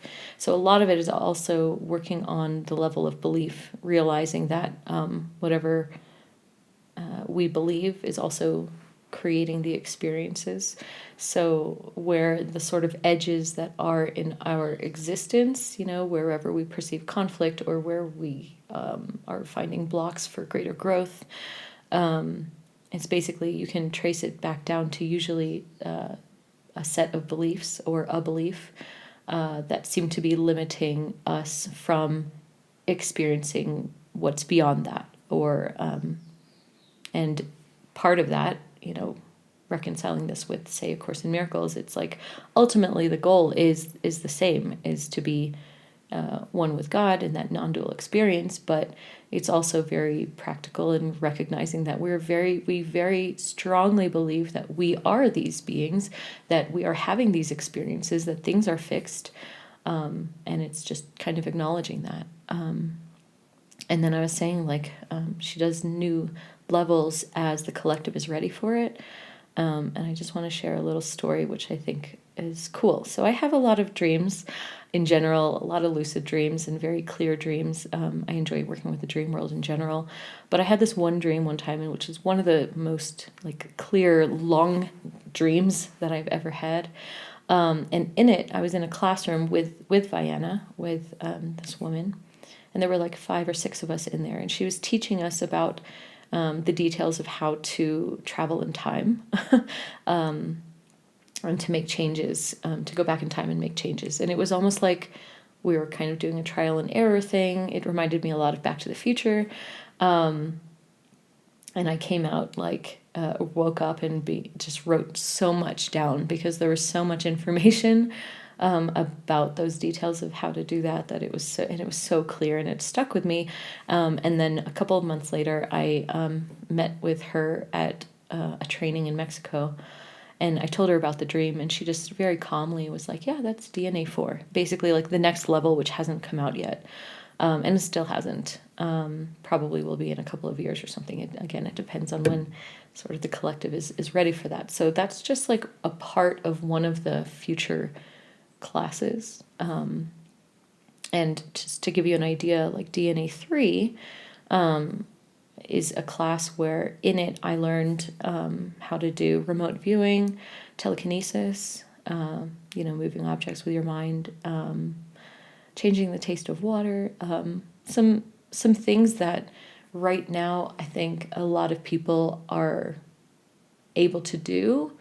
But it's still kind of at that edge of where we think our capabilities are in this level of perception. And, maybe 10, 20 years ago, talking about remote viewing would have sounded crazy. Now it's very much a lot of people's experiences, So yeah, it's kind of this modality is growing as everyone is ready to accept the next step in opening up our perception of what we're capable of. So yeah, that's part of it. And that doesn't talk about the what is the actual experience of a healing session about, but that's kind of some of the overall framework, which I found extremely helpful for working with medicine in that space. And there's nothing that's too out there for me, basically. And why is it called Theta? Because that's referring to one of the brain waves that you're trying to tap into? Yeah. So the idea is that, in the Theta brainwave state, it's... and by the way, when people talk about brainwave states, it's not that it's only one kind. It's all alpha, beta, gamma, delta, theta. They're all sort of happening at the same time. It's just what is the most dominant. And so, the idea is you get into this meditative state where theta is the dominant brainwave that's being used, which is kind of like a dreamlike state where it's easy to tap into the subconscious mind. It's also where you can, it's easier to kind of create from that place. Yeah. So the idea, when you mentioned about going back in time and changing, is that is that something as simple as like through that theta state, that dream state, which is again something that dreamlike space is something that's, I think, very common in all plant work. I think in a sense all plant work is putting us in that state. Yes. So is that by going into that state and in a sense like being in that past situation and like making different choices or reprogramming our beliefs that then has a resonance to our, however we want to call it, our waking state, to where that in a sense has changed the past because it's reprogrammed what that situation was for us? Yeah.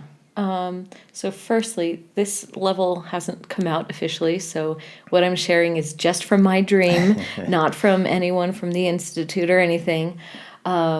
But what I learned from my dream about that experience, there was actually, it was interesting because in the dream we were going kind of back and forth. It was like the present in the dream was the classroom, and then the past was this event where there was like a fire in a building, et cetera, and someone ended up dying. So we went back to that situation, stopped that fire from happening. But then what happened as that time played out is that that person that died in the fire ended up dying in a different way. So part of that whole experience of going and seeming to change whatever was happening in time was actually part of the process of accepting that it was part of this person's path that they needed to die. So it's not about trying to change things from our perspective of what we think is best for others or the world or ourselves. But it was actually in this dream, part of the learning was to just come to a state of acceptance. Because I don't think that we know what is best for us usually. Like we don't know, and that's in A Course in Miracles as well. It's like we don't know our advances from our retreats. We think that we're sucking at life sometimes, but sometimes, or like, this whole pandemic situation, it's like for a lot of people, their lives were interrupted from what they thought they should have been doing, but actually it ended up allowing a lot of people to pivot their lives to be more in better alignment. I'm not saying for everybody, but just that idea that we don't know what's best for us. But part of that, what you said about being able to go back in time and reprogramming things, in a way, it doesn't really matter. It doesn't really matter where in the timeline we're working on things. Because at least the way that I see it, it's just information, it's just data. We end up cycling through things. Like if there's something unresolved that we have in our past, we're going to find those same patterns at different points in our lives, presently or in the future. And it doesn't matter if we're working on that past trauma or experience or thing that we've been avoiding, or if we're approaching it from the present, or if we're approaching it from the future. It's all going to affect the same thread, At least that's how I see it. So the idea would be, like in that sense, obviously that there would need to be something that's bothering us. For example, there something wouldn't... that brings us out of peace, maybe is a better way of saying it. Right, yeah. Yeah. So for a memory or past event that's bringing us joy or peace, there would be no reason to reprogram that because... Yeah. So it's something that we're holding on to, whether that's a block or a belief system that's keeping us from that state of peace. That's where we would want to go in to work on that. Mm-hmm. Yeah. And then what is, like, how would you describe that process? Like, and again, you only have to share what you want to share, but what is that sense, like, if you're sitting and working with someone, because again, you mentioned this idea a couple times of like being a channel. Like, what does that really entail to you? Like, what would you describe as like what's going on with you in that state, and how is that affecting someone that you're working with? I'd say that like channeling or connecting to the consciousness of the creator, source, whatever, spirit. To me, it's getting out of my programs, because I'm in this meat suit full of all sorts of programs, and the less that I can impose my own information onto somebody else, the better. So if I can kind of put the me, Paulette, aside, and all the stories, experiences, things that I think I know aside, and to allow that consciousness to be the one that's directing the conversation, the questioning, the things that are needed, the better. And again, this is just another vector that's about getting closer to the experience of being one with. What word do you prefer? You seem to be sticky about God. No, I use that word too. Okay. I'm interested, like, why you're using it. Oh, okay. But what do you prefer? I don't prefer anything. I mean, Okay, whatever word resonates. But you for think that God is sticky for some, or is that my assumption? I don't know. Well, I think certainly it can be sticky for people, but I think it's just interesting whatever word people use because it means something to It them. says something about, yeah. And I mean, I use that word. Okay. It means something to me. Okay. But I'm just always curious, like, in a way, like trying to figure out what that means to someone too, because people can use different words in different ways too, and it may mean something different Right. to someone else. So Yeah, that's the words are symbols of symbols thing. It's exactly that. Yeah, I see what you're saying. Okay. Anyways, yeah, the idea for all the things that I'm working with, all the vectors, plant medicine, Course in Miracles, Theta healing. It's all about just coming to that experience, but also realizing that I seem to believe that I'm not fully there yet. So whatever I need to do to get there, I'll do. Which means, and I see that as well with whoever I'm working with in front of me is me. It is literally me. It is not a separate being. And so I'm actually going to go into this concept of the dreamer of the dream, which I love. And in this recent retreat that I was in, one of the participants shared a lucid dream that he had the last night of the retreat. And his dream was, he woke up in the dream and he realized he was lucid, and he was going around to all the different characters in the dream being like, wake up, wake up, wake up. And I laughed so much because I was like, that's how I feel like I'm living this life, is like, I realize that I seem to need, or I believe that I need everybody else to wake up for me to wake up too. And so with the concept of the dreamer of the dream thing, it's basically, when you're dreaming, you have all these different characters in your dream world, right? Are they real characters, or are they coming from your mind? I mean, I'm just asking you what you believe. it's a big question. I mean, for me, the way Yeah. I would look at it is Yeah. they're all real. Much in that way of the opening line of that is nothing unreal can exist. So if something is being experienced, it's real. Okay. It's real in that moment. It's real to me. Okay. Someone else may not share in that exact same reality because they may be perceiving something else, but it's as real for me as this and this reality. Yeah. Okay. So the question isn't about is it real or not. It's more I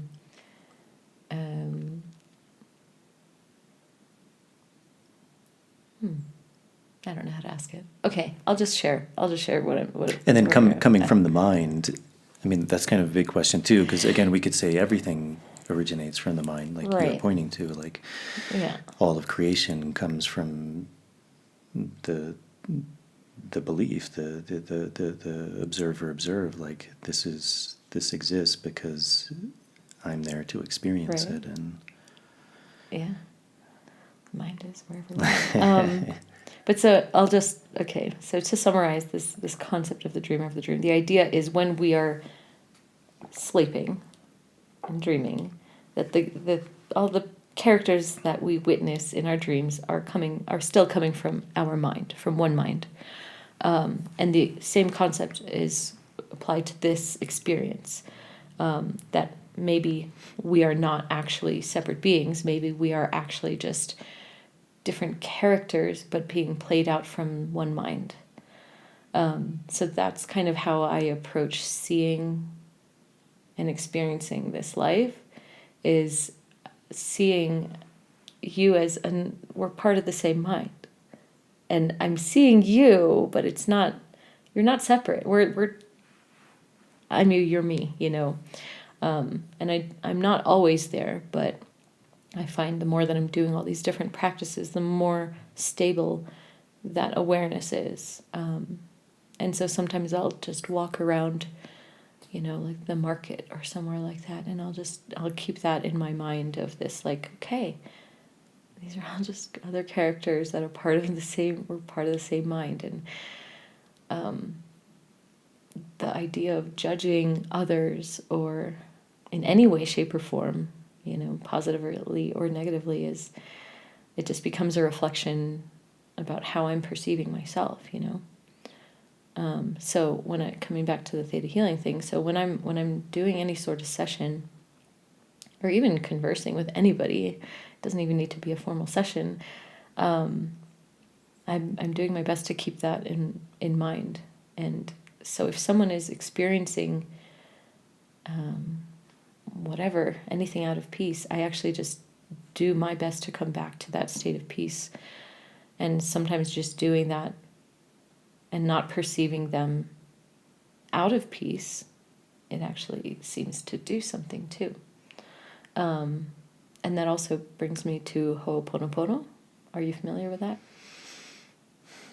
I'm familiar with it by name and to some degree, some of its form, but it's not something I've really studied much. Okay, so that's the one that I've also...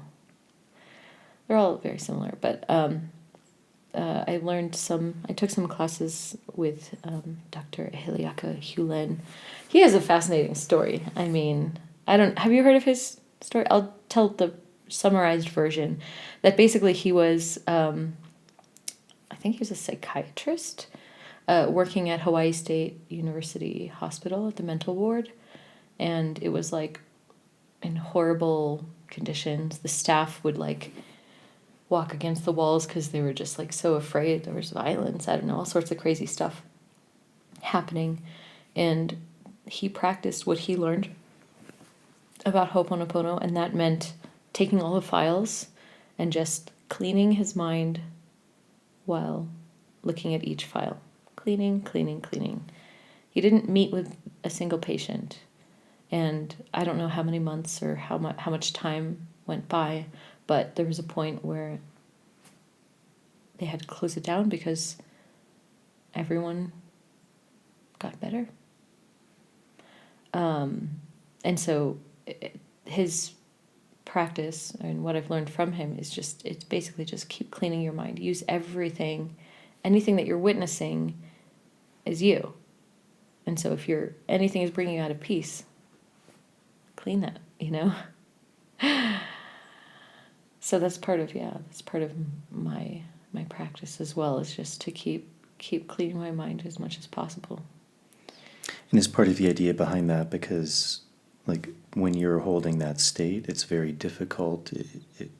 Whatever the other person is holding on to that's keeping them from a state of peace, like, in a way that needs something to feed off of. And if that's not there in that field, then it just naturally begins to fall away because there's nothing to give it food to. Yeah, kind of. And I would say it's even more about taking the responsibility rather than it's about the need to change anybody else or to have any sort of outcome.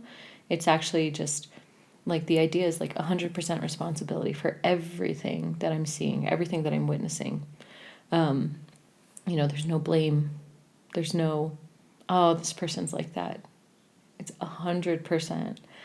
This is me. This is in my mind, and I can clean that, because the idea is that like we're all just carrying data, just information, past experiences, ideas, beliefs, any of those things which aren't who we are.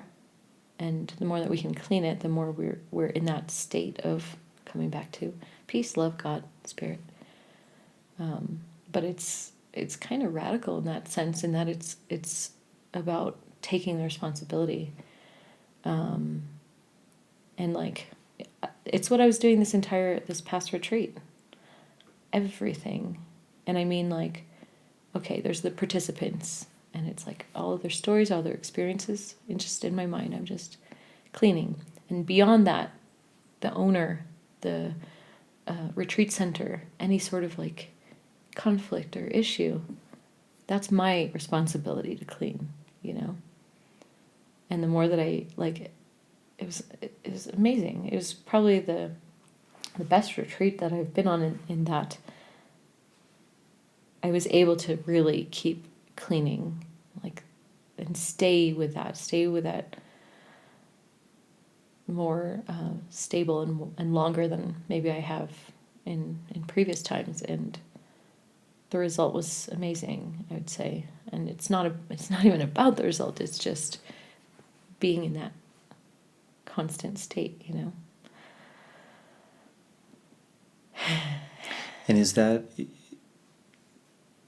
something you think that like there are very specific practices that train you to do that, or there's a natural perceptivity, or like it's some combination of both, like anyone can do that, Yeah. or certain people are just naturally, for whatever reason, better able to perceive what's going on in someone else? Like how, I mean, again, I would imagine if you just took a random person and sat them down and said, "Hey, perceive what's going on," like maybe they could, maybe there's some perception that's happening, but I would imagine it's not the same, and maybe that's just because they haven't had a practice of it. Like, so how would one begin to develop that sense? You're talking about how would one be able to develop the sense of what?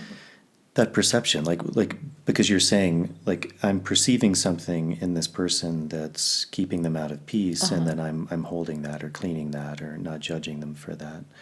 But how is that perception there in the first place? Like, just by sitting in front of someone, or it's you're asking them questions to define what that is, like. How do I even perceive anything? Mm-hmm. It's whatever enters my mind, any judgment thought at all. You know, like, I don't know. How, if, for example, what do you perceive when you're looking at me?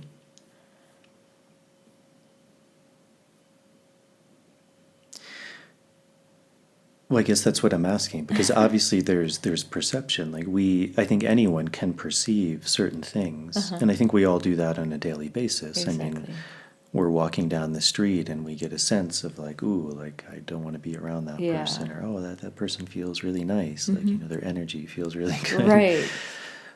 But in the practice you're talking about, like, because from how I understand it, you're sitting in front of like one person, like working with them.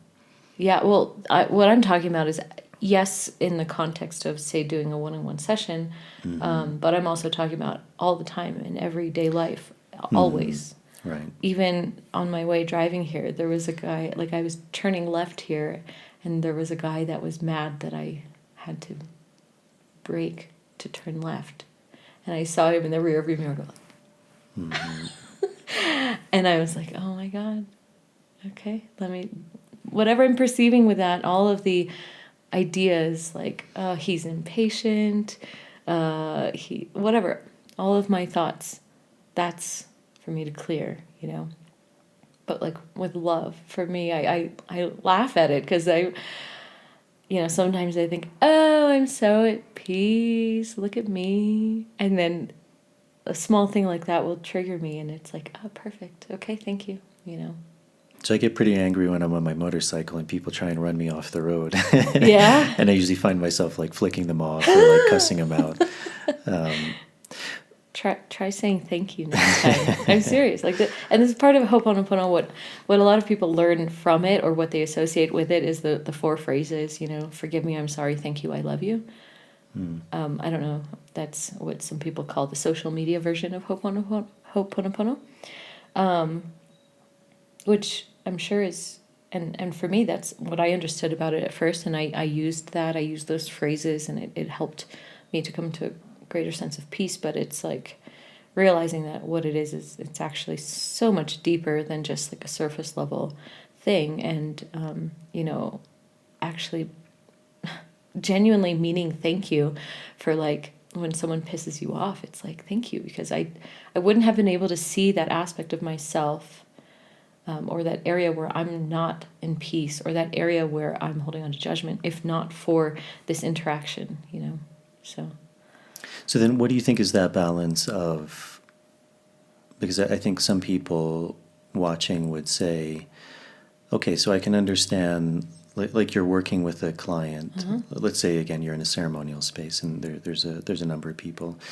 And like you mentioned, that idea, someone said, I'm stubborn and like I'm not going to accept that in a way. Like maybe that's the case, maybe it's not, but I'm going to try and hold that space of allowing whatever happens to happen.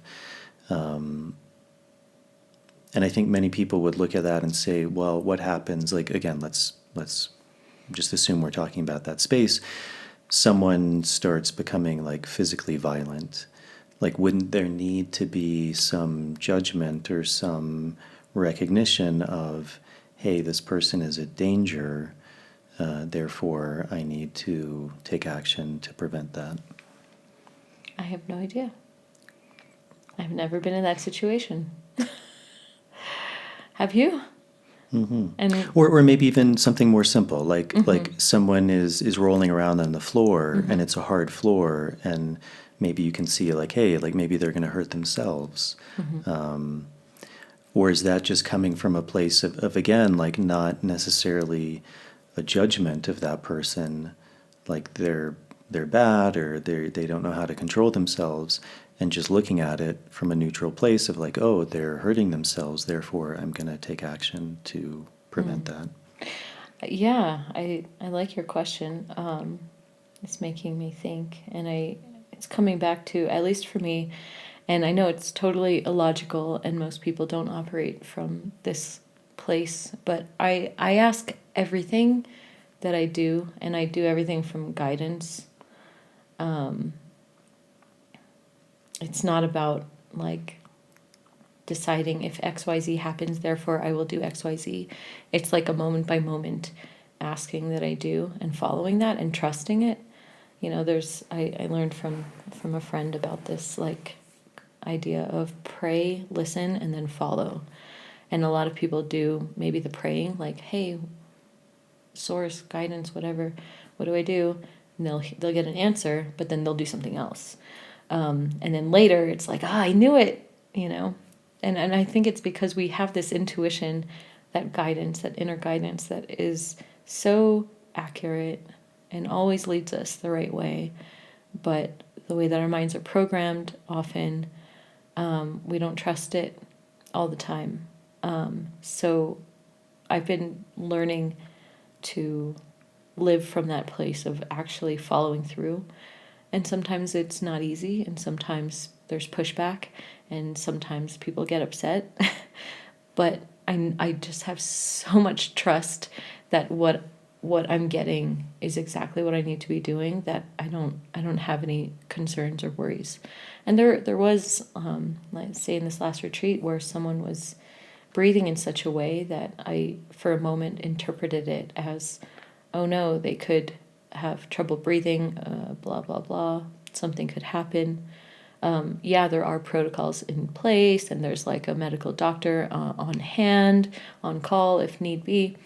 But I just ask my guidance, like, okay, like, is there anything I need to do right now? No. Okay. And I trust it. And if there is a time where I would need to do something, intervene, or ask someone for help to intervene, and I get that guidance, I'll do it. You know, at least this is how I operate. So far it's working pretty well. But I know that, no, I'm going to change what I was going to say, because I think more and more people are living from that place of trusting their intuition more. And I think it's, especially with a lot of the sort of chaos and seeming disorder that's been happening in the world, it's kind of having that rug pulled under us of not just systems and structures, but also our mental structures and how we live. We can't live from this place of thinking that things are as solid as they were before. and what you were talking about before, like even this earth might not be so solid. It could not exist. Anything could happen in that sense. And to me, it's like when people also ask about like, or talk about grounding, like, oh, I need help grounding, or like after they have ayahuasca or go on a retreat or something like that, and they go back to their lives, grounding is really an issue. And what I often will tell people is like, what are you grounding yourself to? You know, like what do you think that you want to be standing on? You know, is it the earth, because that's also something that's not solid and changeable, or is it like the old ideas that you had? For me, it's about grounding in spirit or source, because to me that's the only thing, you know, in this ego death experience. There's nothing else we can hold on to. There's nothing else we can latch onto, and even that is not like a grasping kind of experience. It's like, so yeah, it's about, for me, grounding into that, sinking into that, the trust of spirit. Is that where faith would come in? I guess. Again, that's just a word. And I guess faith is a way to describe maybe, yeah, having that trust. Yeah. That's a good word. Do you think there are certain practices or things people can do to get better in touch with that intuition? Because I think a lot of people feel like they may resonate with what you're saying, like, yeah, like that feels right, which again may be an intuition, but they may feel like they have blocks. Like I often think of like food, for example. Like I think most people, like as they begin to come into better touch with themselves, with food, as they begin to, whatever that process is, questioning what they're eating, trying different things, eliminating certain things. I mean, even in the process of working with plants, like that's often a really good opportunity when one goes into like a dieta of cutting certain foods out, is the body then becomes much more sensitive. That intuition is like sharpened in a way. And then when they go back to a certain food, that intuition is telling them like, ooh, this isn't maybe right, or at least it's not right now. And so in that way, like that intuition is sharpened. But I think a lot of people feel like they don't, like their intuition is like it's not operating at full capacity in a way. And I think they would like to have that intuition there, but they feel like there are maybe some sort of blocks that are keeping them. You know, again, in the example of food, it's like, is that our intuition telling us to go for like that third ice cream, chocolate sundae or whatever? Because obviously there is something in the body that's like, ooh, this feels and tastes really good. Yeah. But I would imagine on a deeper level, there's also a sense of like, this is in excess, or it's too much. So do you have any like any advice or anything you've learned that can help people with that? There's a few things coming to mind. One is that there are a lot of neurotransmitters in the gut. And so, like those pangs of like, ooh, yeah, it's definitely in alignment for me to have my third chocolate sundae. Yeah, that's... I think there can be some confusion there with like, what is for my highest good versus what does the bacteria in my gut say? And actually, interestingly, with Theta healing, what Vienna had said is before taking DNA4, which again hasn't even come out, no one has, this is not information, but official information or anything, but like she says that for 3 months to cut out white sugar, white flour. I think there might be something else on that list, because sometimes like the bacteria and yeast are, the information, the neurotransmitters that are happening through these organisms are going to our brains, and we do get confused. Like, so is this information coming from the bacteria that's like, yes, definitely I need more, or the parasite or whatever is in our body that's been living off of these things telling us to just have more sugar and to keep that sort of addiction? Or is this really coming from like genuine guidance? And I think it's something like this intuition thing. It's like a muscle that needs to be practiced. It's like we all have the ability to be super fit. It just takes practice, and how willing are we to practice it, to be consciously aware when we're following it or not. And I think if someone has not been in touch with their intuition in a very long time, it's just starting with small things, like, oh, where am I making this choice from? Is this coming from a place that feels calm, or is this coming from a place that feels like in fear, and I need to do this in order to avoid this or that, and just like these small decisions. Yeah, and maybe it starts with what I'm eating, or maybe it starts with who do I really want to interact with, or just starting with the smallest things. And like, it's almost like once we can start to trust that intuitive muscle, that like it is telling us or leading us to the right things, then that kind of grows and develops until it's something a little more substantious or solid. At least that's my experience. How about you? How much do you operate from that place of intuition or guidance? I don't know. I feel like I don't know what other people do, because I'm just in my own little practice. So. I don't know. I think I would imagine that there is some sort of a balance. Like certain people are maybe more in touch with that for whatever reason, whether it's an innate gift or something that's been cultivated. Mm. I mean, I think certainly a lot of people who do this work tend to be very in touch with that. And whether maybe even that's for the better or for worse, but like they have very strong intuitive senses that guide them. For worse? How could I'm curious how. Well, I think sometimes maybe that can be perceived as like for the worse, like this person is really stubborn, maybe in a way, like they're not listening to what everyone else is saying because their intuition is telling them to do this rather than what everyone else is doing or saying. And I think that can be maybe perceived as being bad. Okay. But again, if that is coming from a genuine place of intuition, then I would imagine it would be for the better. Yeah. I mean, I think certainly in my work, that's something that's a continuous process of really beginning to trust in that, and not necessarily like a blind trust, but also a trust that's built on like observation and pattern recognition and failing in a way. Like maybe I didn't listen to that, and then this thing happened. I mean, I've certainly had that in ceremonies. Yeah. Where I didn't listen to that intuition, whether it was a dosing thing or other people were maybe saying something, and it's like, well, I guess I should listen to that.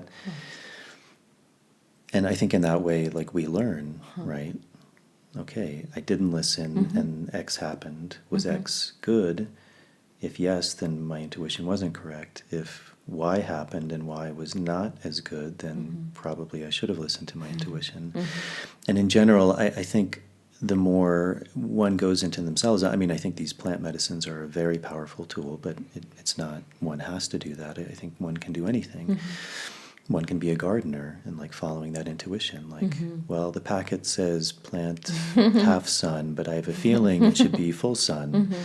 And so I do full sun and they thrive. And someone else who did half sun, they don't thrive. Or I don't listen, I listen to the half sun and they do amazing, and the ones that I did do in full sun are, so I think in that way, because it can also be very difficult to distinguish between like the mind, the beliefs, the patterns, which we all have, and that genuine intuition, much like the food example, like where's that coming from? Is it, do I really want that third Sunday, or is that something that's just, however we want to look at it, a belief, a pattern? I think fear is another really common one. Like, things that make us afraid, like whether it's, I don't know, like hiking up a super tall mountain and like that scares me. So, and then like we have a plan, like, hey, Paulette, let's go hiking. And there's a voice saying, ooh, I don't know, like that, maybe something's going to happen. So is that coming from that place, like that intuition of I don't want to go because something bad may happen? Or is it coming from a place of fear, like, no, I don't want to go because I'm scared of what may happen? And I think all of those things, like it's a very fine line, like distinguishing those two. And I think that requires work, it requires trial and error, it requires, probably cultivating certain practices. And really beginning to listen to ourselves, which I think is super important and actually very difficult. Yeah. Because there are so many patterns, there are so many belief systems we have, and to really listen to that. And it can be scary in a way too, because I think so many are not just personal conditionings and patterns; they're societal. Much like you said, like with when you found yourself in a mental hospital, like it would have been very easy for people to tell you, like, you're insane.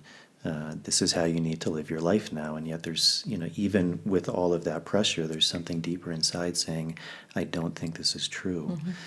And it's very difficult to follow that sometimes. And I think, like anything, that there's a cost to everything too. Like none of these things are inherently free, right? Like, maybe as a society we tell women you need to get married when you're 18 years old and have a child, and that's going to be your happiness. And then there's a lot of women who are like, I don't want that. Like that won't seemingly make me happy. I want to do a career, and that's what's going to make me happy. And that very well may be the case. I'm sure for many people it is the case. But then society could also tell a woman, like, child rearing is nothing. There's no meaning behind it. It's just a system of patriarchy and da-da-da. So why just pursue your career? And then I've seen that a lot too, with a lot of women who then they do that, and there's like, well, maybe I missed out on something. I mean, that's just one example, but it can happen to anyone. Like it can happen to a man. You should pursue your career. You shouldn't have a family, and that may be amazing. And then other people follow the family, and then they're always longing for a career. They're, with travel, like people are like, oh, well, I'll travel when I'm retired, and then they get cancer and they die, and they never had a chance to travel. But then maybe someone travels their whole lives, and then they missed out on something else too. So I think all of these things are really tricky. And again, I think it's finding that balance and learning, because I also think ultimately trusting that intuition is the most important thing we can do. But I think we find amazing ways to also cover that up. To cover up our intuition? Yeah. I mean, like another example that comes to mind, again, like this may be societal thing that I think a lot in more Western culture we talk about, which is pursuing this individualistic pursuit, pursuing career. You can live anywhere, you can do anything, and that's what's going to make you happy. And I think there's a truth to that. But there can also be a cost to that at a certain point that may not be making us happy. And so these things change too. And, to really listen to that intuition, but then also to recognize, like, when at one time what the intuition may also be developing into another belief system or another pattern. And that actually now in this moment, what the intuition may be saying is like, no, I actually need to go back to take care of my family, or to be closer to my loved ones, or maybe this work is no longer fulfilling me. But again, that can be very scary, right? Because this is now all I know. This is my identity. Right. So yeah, all of these things are very tricky, but I don't know. I mean, certainly I think there are practices that we can do to cultivate that. Even in this plant work, like we were talking about, like the process of doing a dieta, I think that's a very powerful way to cultivate that intuition, because you're cutting out all of these things in your life, and you're saying, okay, for this 1 week, these 2 weeks, this 1 month, whatever it is, I'm cutting out everything. So there's nothing to distract me. And then all I'm doing is I'm sitting there with me, myself, and me. Irene. Yeah, I was trying to think of a way out. And I think in that way we can then begin to kind of distinguish, like, what is the intuition? What are the mind patterns? What are the thought patterns? What is real? What's not real? And I think that can very much aid us in that way. And then on top of that, if you add on these amazing plant teachers, which I don't think there's any coincidence why they're called teachers, because they actually help to teach. And as you described, even from this like level of planes, like that's why I think they're often described as spirit, because they're actually potentially relaying this information that's coming from this highest realm, or maybe the second highest realm, or wherever it's coming from. But there's this sense of this teaching that's higher than the realm of humans and our everyday, daily thought patterns and beliefs. And so that's getting infused in a way, and that allows us to see things from a bigger angle.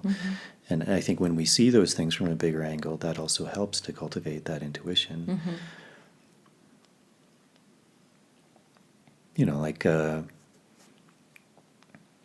Going back to food, like for a long time I was a vegetarian, and part of that was a belief that was a healthier thing to do. It was a better thing for the planet to do. When I came down to the Amazon, I saw that, one, it wasn't a healthier thing to do because I was losing a ton of weight and I was hungry and miserable, because really all there was fish, yuca, plantain, and living on yuca and plantain was not enough. Oh, yeah. So certainly physically it wasn't healthier. And like what I saw other people doing was like eating imported soya products or wheat and all of these. And in the jungle, to get that there's a tremendous cost to that. Not just a monetary cost, like a cost to life, to bring all of that into the jungle, which for me I saw was a far greater cost than the one fish I was eating. Like, yes, that was killing one life. But these people, and again, I don't mean to judge them, because I think from that perspective they weren't able to see it. But in their mind, they were doing something that was better. But from a wider point of view, there was a cost of life that was tremendous. Yeah. Wow. No, I feel all that, and I want to share in this recent retreat. After the first ceremony, I had this very strong smell and taste of plastic, like that was in the ceremony space. Anything, the buckets that were made of plastic, even like the clothes that had any hint of plastic, it was so noxious to me that I had to physically put my bucket on the opposite side of the room because it was so strong. And it stayed for days, and still sometimes I get a whiff of how it feels. And someone asked me, like, so why? Like, why is that coming up? And I realized that I have not been in touch with that aspect for this, where I am in this perception of this physical body, of realizing that there are things that are in alignment with it and there are things that are not. And I've been kind of, and sometimes not exactly bypassing, but like not being in touch with that this is part of my experience, is the items that I'm consuming and interacting with. So it was so strong that now I can't, like I had a plastic water bottle which had a little filter and it was great, very functional, very practical for travel. I can't use it anymore. Because that's the information that I'm interacting with right now. And I think when I've been asking myself more, it's not just about like what I'm putting into my body, but what is the effect of this on a larger scale. And one of the other projects that I currently have right now is I'm creating this tea business. And through it, I've been watching, how am I making decisions? Am I making decisions using manufacturing sources that are not so ethical, and do have like an impact but are less expensive? Or am I going to make the choice that is going to be in alignment for everything on every level? And it's becoming more and more clear that I can't compromise I can't compromise myself anymore, that I have to do everything from alignment, everything, and that includes this experience of being in this form. Because it's like every choice that we make, it's like we have to have this just discernment, and it's more than just what is good for me as an individual. It's much more than that. And actually what you were talking about all the different ways that we can make decisions from and listen to our intuition, it reminded me of one of the practices that we had done in one of the more sort of advanced Theta healing courses, was to discern the voice of, like, that guidance or spirit. Where is it coming from? And realizing that we can hear things and we can get these little pushes that we call intuition, but like to get even clearer and fine-tune, like, where is this coming from? And so, for example, there was a point where both me and my husband, we're both, we would ask our guidance about the same question, about what we do together, and we would get different answers. And we were like, how does this reconcile? If we're both asking what we think is spirit, then why are we getting different answers? And the way that Vienna answered that question was like, if you imagine like a tree, like an apple tree, say, one person might be looking at an apple, another person might be looking at a leaf, or you can have this wider perspective where you see it all. And I think that's also true with how we work with our intuition. Sometimes it might be like, yes, this thing, but that's just really seeing it from this narrow scope. But then how can we discern to be able to see as wide of that perspective as possible?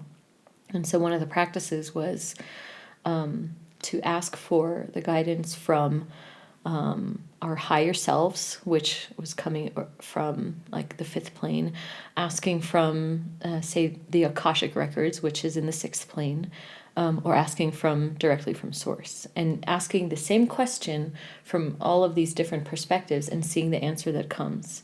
And it was really fascinating to do that, because then you see that when you're kind of like the higher that you go, the most direct to source, the simpler and quieter that answer is.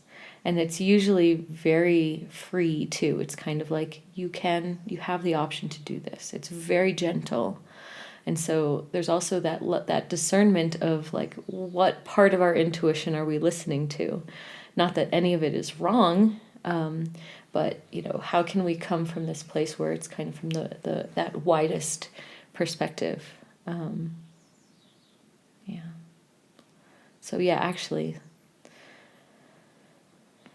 something that's been coming to me recently is like the decisions that I've been making, or how I've been framing how I want to live my life and do the things that I do.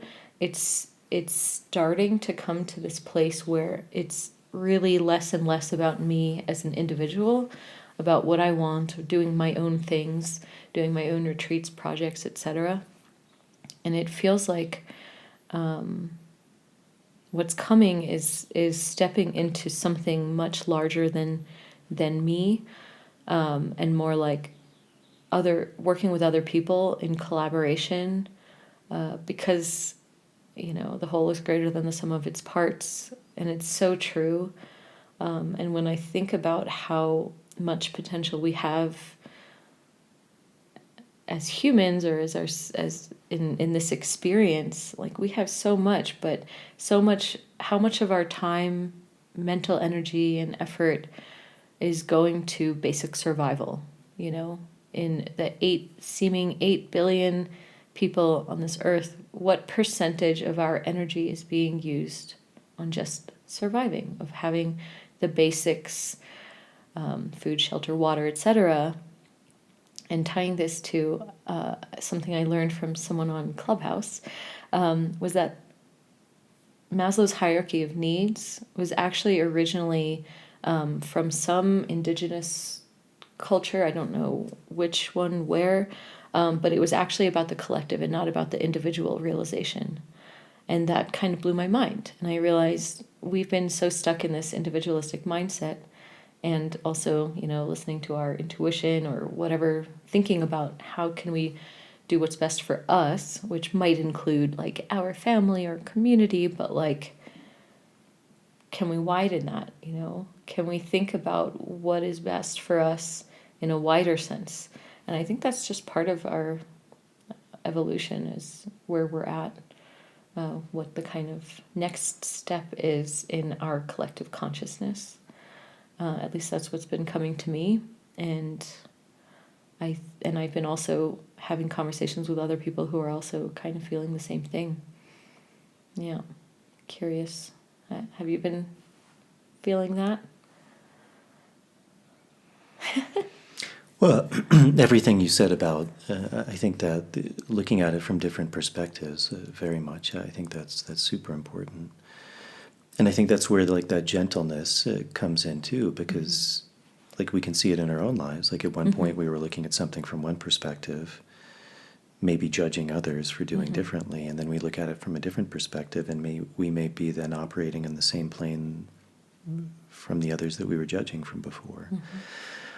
And I think in that sense, like looking at it from wider and wider perspectives is so vital. And I think even in Buddhist terms, that's what they would call like true wisdom, is like seeing it from the other side, seeing it from the other person's shoes.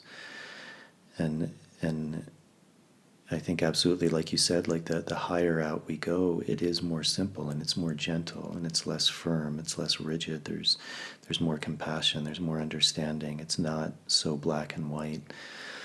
And I think so much of human suffering comes from when we have these very rigid, this is right and this is wrong. Now, of course, there can be certain things that follow that reside in those categories, but I think most of life is not like that. It's very nuanced. It's very delicate. It's a flow. It's a dance. It's constantly changing. I mean, without getting too political, but a little bit. I mean, even like from an American point of view, like you can see, I think even now, a change of parties. Even like what we may have prescribed this party 50 years ago may be coming around, and now maybe this party, who we described as the good guys and the ones for compassion and gentleness, is moving in the other direction. So, but if we hold to rigid beliefs like that, then it's very easy to get trapped, and in a way that's entropy, that's death, and it's not the dance of life. It's not that really important, I think, like feminine aspect of the world, which is the dance, the flowing, the nurturing, the not holding on, the not grasping, the being open, the receptivity. And I think that's something that a lot of us we've really lost as we become more and more ingrained in like me is everything. And I think that kind of goes back to a part of what you're saying, like the me is always vital, because the world is just as you said, like it's a series of me's, but that they're all part of this commonality. And so we always have to respect that me, because that's the only way I experience the world. It's the only way you experience the world. But how can we also like find the commonality? How can we find like what all of those things are pointing towards? And I think I don't think necessarily though that those things are like out of balance with each other. Like I don't think necessarily like sacrificing what is good for me is somehow out of alignment for what is good with the whole. Like kind of like that example of food that I use, like actually what was good for me in that situation was also good for the whole.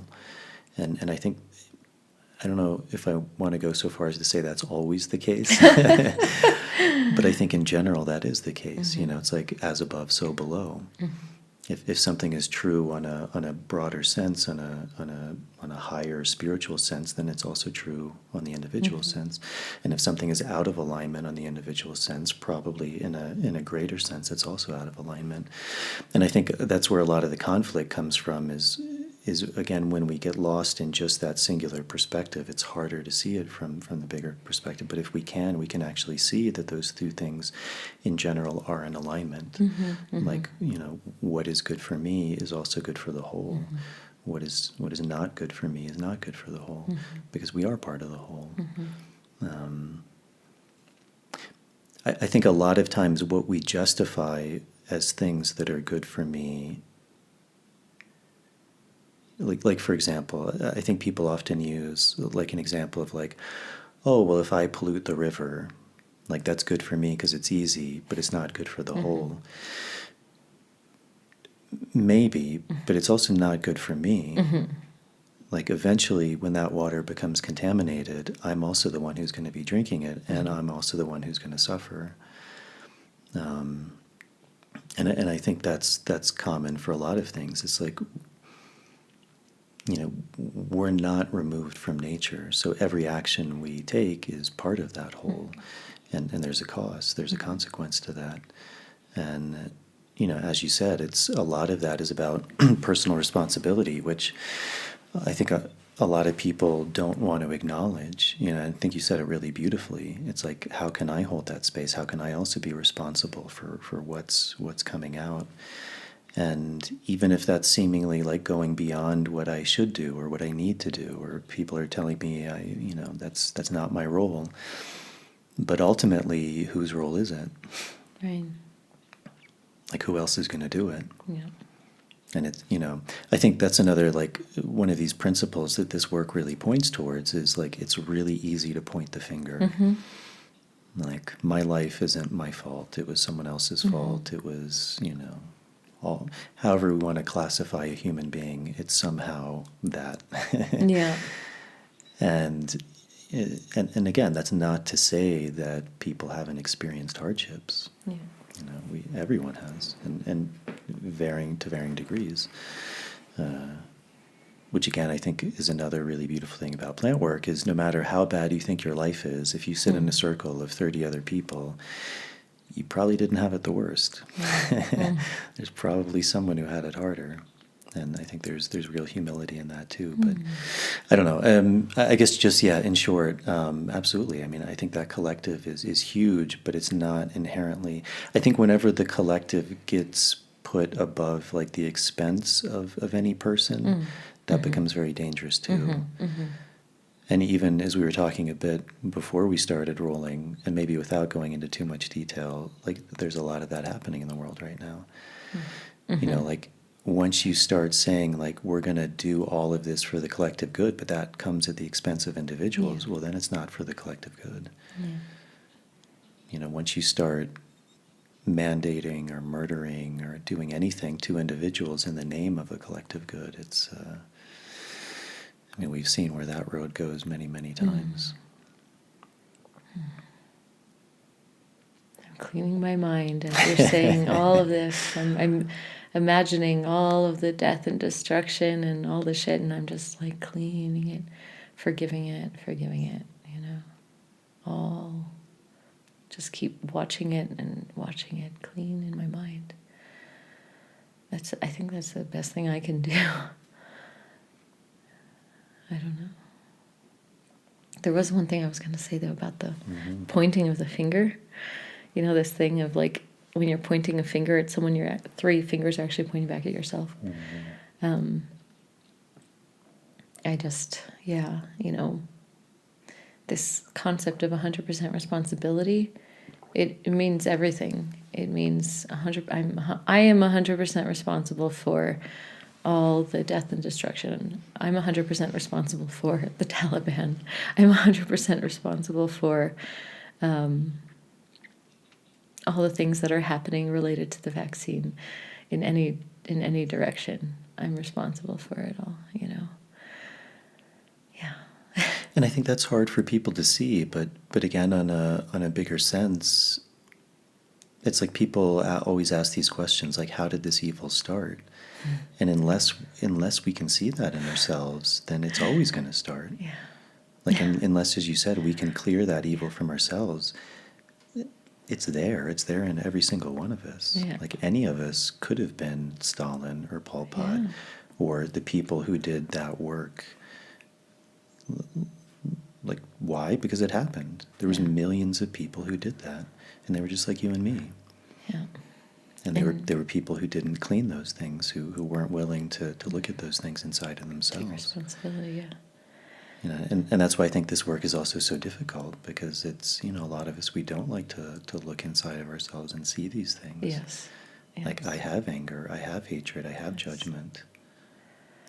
And that, coming back to this, so that concept of A Course in Miracles of like, okay, here we are, peace, love, happiness, in this perfect little beingness, and then that split mind that has created all of this. This is kind of the crux of it all, and of all of the root of all of our pain and guilt that we seem to experience and project out into billions of others and all the things that are seeming to be happening. But it comes back down to taking responsibility of our choice to perceive in this split mind, and it's like these splits, all of these like bifurcations in our consciousness that have happened in any way, first with this first original split, but then also with every point that we've decided to, say, disconnect with our emotions or make a choice that's not in alignment. These are all just these little mini splits from this one big branch of one split. But the idea is that if we can actually like kind of trace those back and choose again, it's like instead of choosing to perceive the split, it's choosing to perceive actually the opposite of that, which is the wholeness.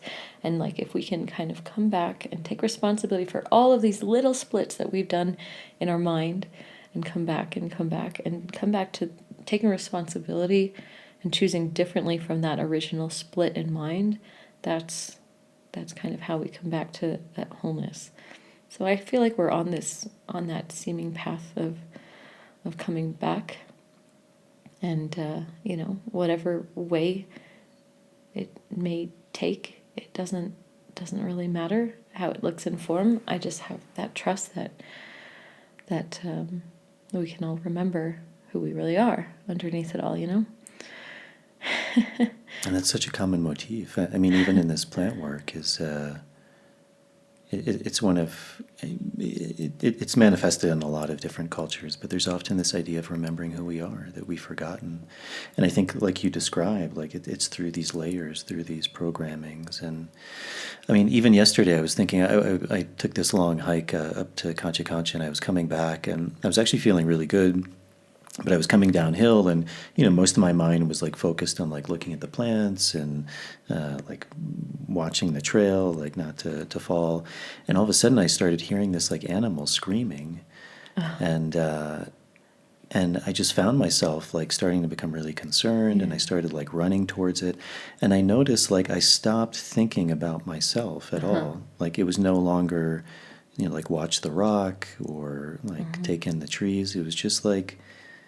And this wasn't an animal I knew. And again, like I'm not some saint or something, but it was this natural feeling that arose of like this thing seems like it's in need. And I just found myself like running down this mountain, like trying to find this animal that was in pain, because even that calling, like it was it's to me, it seemed like a calling of like pain, and like the natural human inclination was like to move towards that.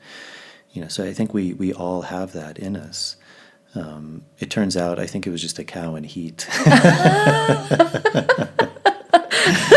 And when I went to it, it started looking at me a little funny. So,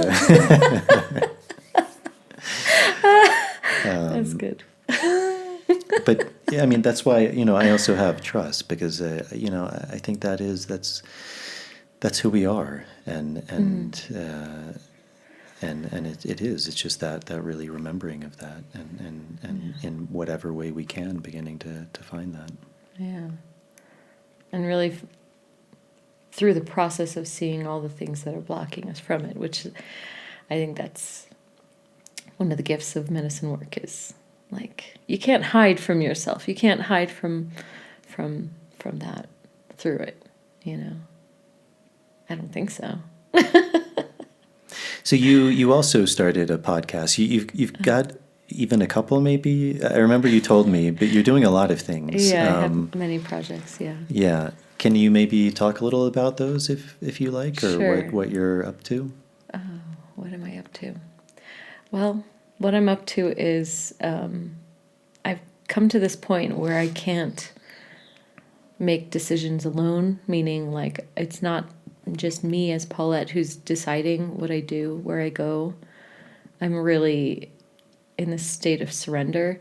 Like I think especially around the pandemic time, I guess that's still happening. The quarantine time, how about that? I found myself in the U.S. in where I wasn't planning on being, but it created this space where then I just created all these new projects. And I'm coming to the point now where I'm becoming very busy, which is funny in the valley, being busy. I feel like it's the opposite of what most people come here and do. But it's to the point where projects that aren't serving or not to the highest service are starting to kind of fall away. And so it's kind of like this, like, what is it called when a snake is, it's not molting, that's what birds do. What do snakes do? Shedding its skin. Yeah, that. So it feels like I'm shedding, it feels more like molting, I suppose. I'm shedding things that aren't, not that they're not great, but just my energy needs to be focused in other areas. But I'm doing it from a place of I'm just asking for guidance and trusting so much. And so it actually looks like we're going to be going to Colombia in a week or two? ? We also just moved houses. Today's the last day at the old house. And so there's all this transitioning coming of stepping into something new, metaphorically and physically. And I was recently in the US and I had this, I was driving and I was listening to this talk and I just had this huge understanding of what it means to be living in service, which is a phrase that I had heard so many times before, like, oh, I want to live in service. And I think my old way of understanding that was like giving and kind of what you were talking about of like giving without necessarily taking care of yourself. And I did do that here for like 2-3 years. I was part of a project where we were helping some of the kids in the communities. And it was beautiful. And I went to an event recently seeing the evolution of the project. But there was a point where I realized that I was putting so much time and effort into that project, but I wasn't taking care of myself and my needs, and that wasn't in balance. So, what I thought being in service was that, but I realized that being in service is really being open to whatever the guidance is. And to me, that's like it's a moment by moment, day to day kind of thing. And also asking like, okay, what is for my highest good to do? And what it seems like it's coming to, as I was kind of touching upon before, is starting to step into working more in collaboration. So there are several people that I'm talking with about these new potential projects, which are more collaborative in nature and less about me. So some of my own projects seem to be just, they're not as important. Like I started a podcast during that quarantine period, and I just don't have the time for it as much anymore. So I think that might be something that I'm going to let go of. I love working with groups, holding space, retreats, curating things, working with people one-on-one. I love doing that. But I'm approaching everything from this place of openness, of really asking like, whatever I need to do, I'm willing to do. And even in this last retreat, there was one ceremony where I only had very small amounts, but the medicine went very deep with me for the first half an hour or so, and then I kind of was able to be a little more present with others. But in that moment, it's not easy working with ayahuasca, right? It's not, well, I don't know if that's the word, not easy or easy. That's not the spectrum I'm thinking about, but it takes that constant letting go-ness to work with it in a way, I think. And there was a moment where it was like taking me on this like journey, and I was like, oh wow, this is right. It's not all, fluffy clouds, rainbows, unicorns, always. But what the medicine said to me was like, you said you're willing to do whatever to be in service. Sometimes it's going to be like this, And I was like, yep, okay. And it's just kind of accepting like that. What it means to be in service is it's not about me being in control of what I'm doing. It's just about me constantly choosing to be open to be in service. So what that means currently in form is I don't know yet. But it feels like I'm on the precipice of some projects that are going to be bigger than me, and I don't know what they are yet. And it might be in Colombia, or it might be here, or it might be global. I don't know. And I don't need to know. And it feels really good to be in that state of trust. Yeah. Well, beautiful. That sounds like a great way to end it. And we're coming up on 3 hours, What? actually. Yeah. Sneaky. Nobody ever believes it, but No, yeah. No, it's a time. I mean, I could, talk about time. And like when I used to start doing sessions, I didn't have a concept of time, and it would be like 3-hour sessions. And then I learned that I could actually just say, hey, just let this session take 1 hour, and then it would be 1 hour. It always works like that. And I realized that our perception of time is so fluid. Time is fluid, and it's not surprising. 3 hours. I did say 6. Damn it. 6, it would be dark outside. Well, Yeah. that was wonderful. Is there you. anything else you want to talk about or touch on that we didn't get to? Sorry, I'm laughing because I after binge watching, listening to your podcast, you always ask that, and it has this undertone of like, there's nothing more. I haven't heard a single person say, actually, yeah, let's talk about this whole other The last thing. one, I think, Kunti, I think we went Did? another hour after he asked Really? that question. Because I could If you want go to, into, I'm happy to fuck go it. into it. You know what? I need to go to the bathroom. Let's have a snack, and then let's see what happens. I think Okay. it's almost like the second dose, like something else. There's another wave of something. All right, yeah, go for it. Well, I do feel, I mean, I remember saying this to a couple of people, like I feel if I never could work with plant medicine or do anything related to that again, I would feel okay. I do feel like there's still something to be done, which I have a very deep sense of, but whether that happens in that space or some other space, I see. Wow. That's interesting. You sure? yeah, I'm good, thank you. That's really good. No, that's really interesting because I'll just share about where I was at a couple of years ago. So a couple of years ago, I had a ceremony, and ayahuasca said, I have nothing more to teach you. And I was like, okay. I didn't expect that. All right. So I thought that was it. Forever, Which I always find interesting, like when people feel a need to come back and like what that interaction is. Anyways, I was surprised to hear that and was like, all right.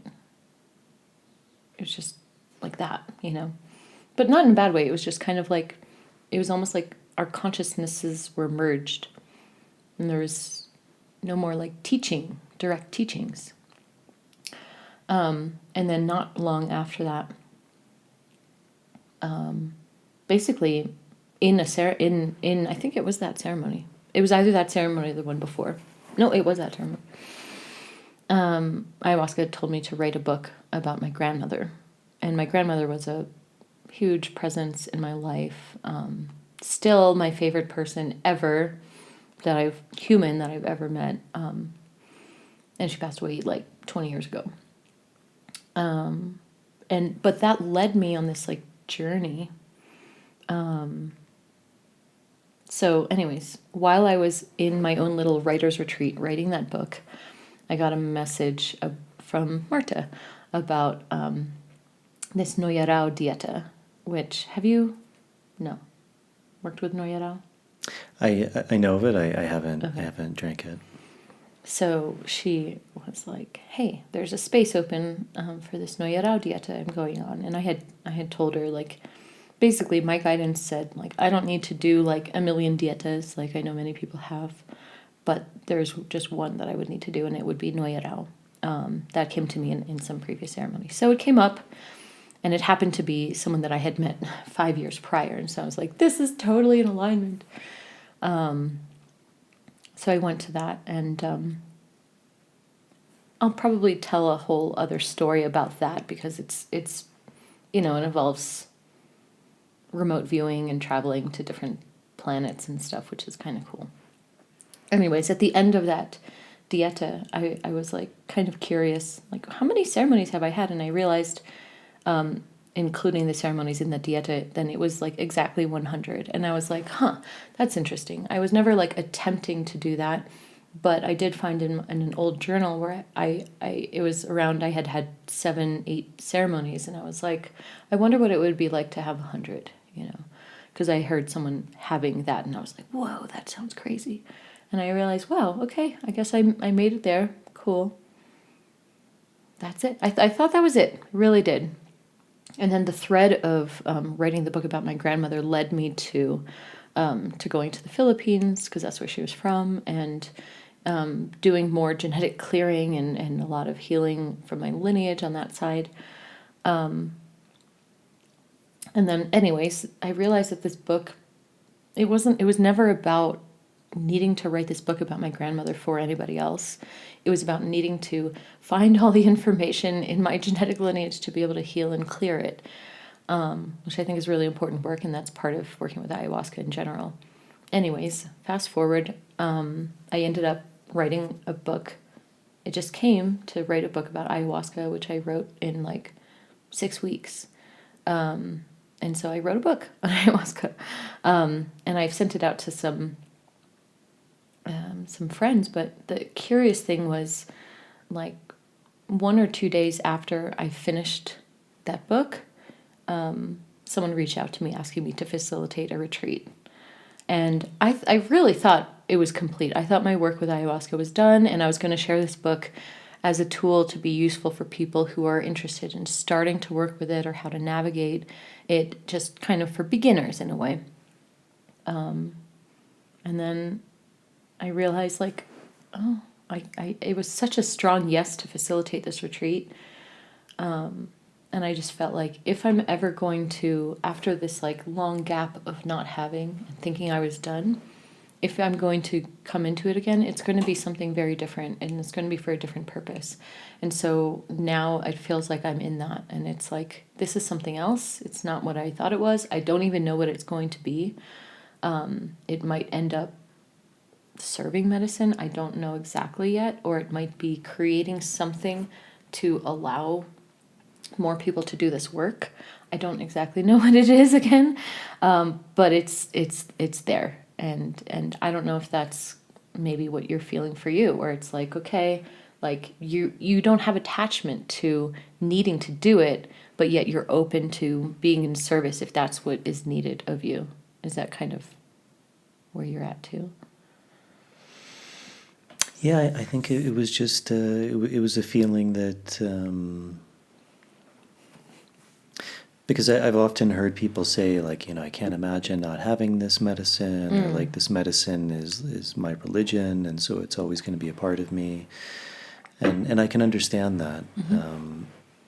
But I think there was a sense, and there still is, of just, if I never had access to that, I would be okay. Like I feel like not that I will ever understand it, but I feel like it's given me a tremendous amount, and if that's what it's given me, I'm more than happy with that. And yes, I think very much in a way of, I mean, I think we all have different stages in our lives where we need different things, where we serve different roles. So I think in that role, it would be something I'm happy to continue to do, but also I don't know if, like you said, like who knows what the future will hold, but I don't know that will be like necessarily like a full-time thing too, because it's a very particular lifestyle. It's a very particular, it requires certain things. Also the work I do with tobacco, like that's taking up more of my time. It's something that I can do on my own. I can do like when I feel that calling. It's something that is a little more fluid. And I also feel after, I don't know if I was mentioning, but after I went back to New York, I also felt very inspired to begin working with North American trees. There was something that really felt right about that. So kind of bringing this technology that I learned here and incorporating the trees that I grew up with. And there was something like really beautiful. Like when I was giving that diet in the forest, it was like I was surrounded by these like, I mean, it may sound funny, but yeah, like friends and family. And it just felt like so light, not like in a heaviness sense, like in an energetic sense. It was like all of these things were just like pure light and beauty and so much medicine that I don't really know anyone who's really doing that work. And the last interview I did was my friend Ben, who he's doing similar work in England right now. And he said it really beautifully, and like he was describing that all of these trees in England were like, they were just waiting for someone to work with them, because that knowledge has been forgotten. And so I have a sense of that may be where things are moving more, is really beginning to explore that, and obviously exploring it myself, because I would need to do that myself some more, and then beginning to offer that work. And so we'll see. I love that. We'll see. But also, as you described, like that sense of collaboration, I think there is something really beautiful about that, and how that looks, like whether that's feasible or possible. It's something I've thought about. Obviously, there's logistical things that would need to be worked out, and so I don't know. I really don't know.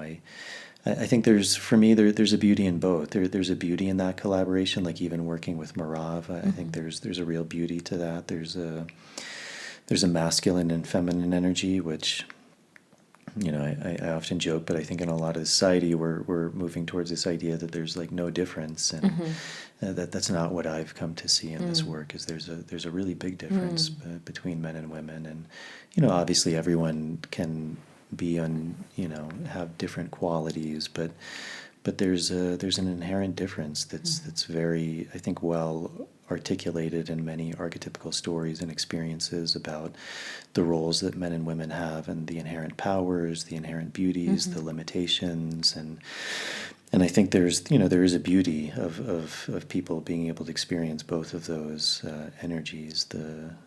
I think the more masculine energy, like that creates the space, that holds the space, that protects the space, and the feminine energy, which is the dance and the sensitivity and the light and the beauty. So I think there's a real power in collaboration, and I think there's also a real power in like individual work too, where it's just like everything is in a way that responsibility. Like this is my work, and like living and dying by the sword in a way, like whatever good comes from it, great, and whatever like maybe not so good, having to take responsibility for that and work to transmute that to something more beautiful as well. So wow, that's cool about the North American trees, because I know several people who are working in Europe, and like birch is a tree people are tuning into and others, but I'm curious are there any particular trees that are calling to you or? Yeah, it was something I was thinking about a lot. Oak, willow, birch, pine, poplar, sassafras, elder, hawthorn, fir, black walnut, wormwood, Wow. cherry. Those are the ones that Wow. come to mind. So you have a big sequence coming up. Yeah. I think I have 12 trees that will need to be dieted. And would you do it through tobacco? Yeah. But when you said, like, if you need to continue doing medicine work or if you needed to let it go, did that imply tobacco as well? All of it. Wow. I think that's a really great approach because there's no attachment. You know, it's coming from that fully integrated, like, solid sense of self, understanding that they're tools, that they're teachers, that they can help us, but ultimately we don't necessarily need anything. Yeah. But And I think really being able to offer it from a place of like, is this in benefit of someone? And if someone really needs it, then being able to offer it. But not offering it from a sense of like, this is what I have to do. Or, yeah. like, this is what I rely on to do. And, maybe it becomes a full-time work. But even that, I think, at least for me, I don't envision it that way. I think it's going to be something that's more like specialized for certain times, whether that's, again, who knows how that looks. Maybe it's 3 times a year. Maybe it's 13 times a year. I don't know. Maybe it's once a year. Maybe it's once every 10 years. I have no idea. Maybe it's only for one person. Wow. I really don't know. But Okay, so you're also in that kind of state of openness and uncertainty and unknowing, and so you seem pretty okay with that. Yeah. Does it feel like, though, you're going to be spending more time in North America, or that's also unknown? I think it's unknown too. I have a sense that probably so. Maybe even going back to like my grandmother's land. Oh my gosh. Where? In Virginia? In Virginia, yeah. Because that used to be a tobacco farm. What?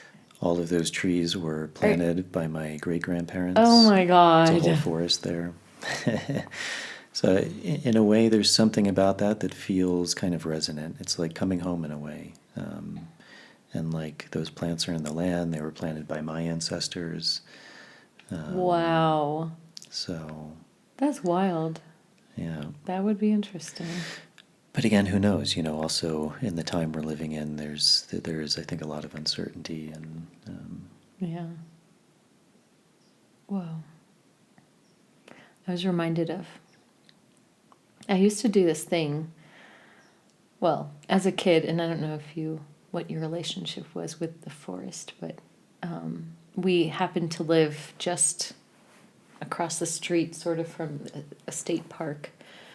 So I would just go wander off on my own and just talk to the forest. And over the years, going back to that same forest, I would like see how the whole forest had grown, and just, I think what you were talking about, like that sense of familiarity, like I definitely felt that, especially in this particular trail that it's like I remembered some of the specific trees, and how they evolved. But there was a point when I was living in DC, it was like I was in the middle of grad school and doing some other work and many things, that someone, one of my professors actually led me to Julia Cameron's The Artist's Way, and one of the practices of the artist state. I don't know if you're familiar with Julia Cameron. I love her, and I actually got to meet her online last year. Yay. But she does a few practices. One is the morning pages, which is you just like take 3 sheets of blank paper and fill it up every morning before you start your day, before you think. Good. Brain dump. Awesome practice. The other one is the artist date. So it's like you set a time in the week put it in your calendar. You can't cancel it because it's your date with like your inner child, basically. And you get to take your inner child on whatever adventure, whether it's going to an art store, something creative, or for me, I wanted to walk in the woods and bring my journal, which I had been not connected with nature at that point. I was just like very busy in my mind and school and work and stuff. And it was snowing, and you can't bring a phone, no interruptions. And I just was walking in the woods in the snow and just like started to talk to the trees again, because I used to do that. And I would ask, anytime that I was at a certain juncture in my life or had some sort of conflict, I would just sort of ask the forest for an answer. And then I would be like shown a tree that somehow would give me the answer, like the formation of it. Like it was like, oh, should I move? And then I would see like two trees splitting or something like that. Whatever form it was, it was the feeling that it gave me the answer of whatever it was that I needed. And I started to come back to that practice of just going into the woods and talking to the forests and talking to the trees. And just, I don't know, you talking about that in North America, and I'm just reminded of that, and that how they're alive everywhere. And actually it kind of comes back to about the spirit of the jungle, which I had asked at the very beginning. And I'm just curious, like, what does that feel like for you, the spirit of the jungle versus like the forests that you grew up in? Or I don't know, does it feel like there's a sort of collective energy about it, about those spaces? I think we all as humans have the ability to adapt really well. I think we can, you even think about, I mean, it's happened more in recent times, but like immigration, like people, I think, have an amazing ability to immigrate, to adapt, to take on new cultures, to merge cultures.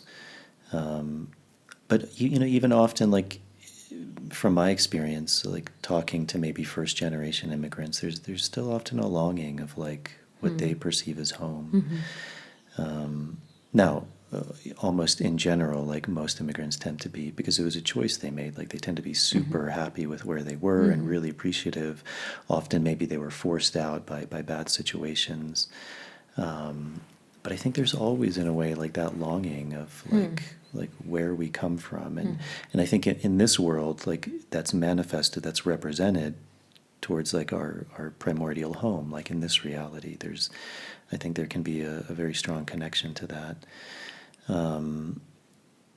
Having said that, like being in the jungle is magical. Like being in the Amazon is magical. I think many people can like feel that it's alive, and especially if you're drinking ayahuasca in the jungle, I mean, it feels very alive.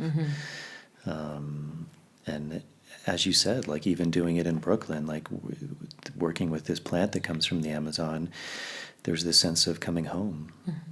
And I think that's something a lot of people describe is through the ingestion of this thing that comes from the Amazon. It's like they feel like they're home. And again, not in a physical sense, but in a sense of like who I am. It's come home.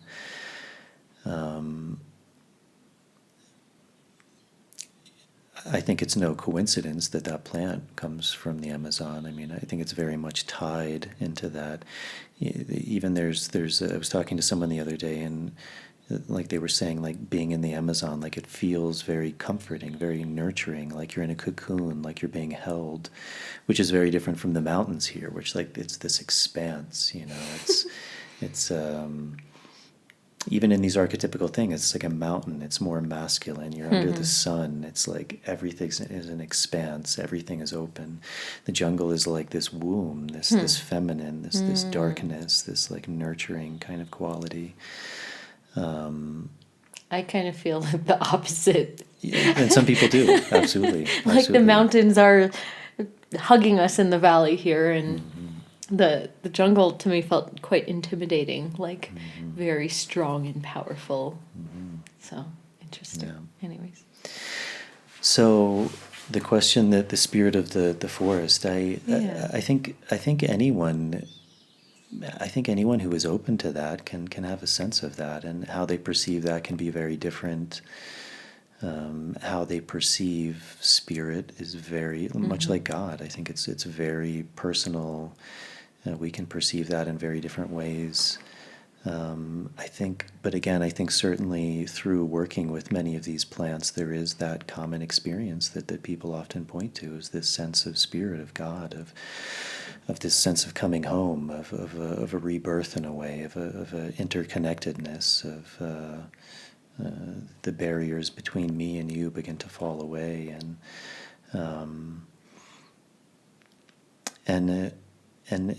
in all of these forests, I mean,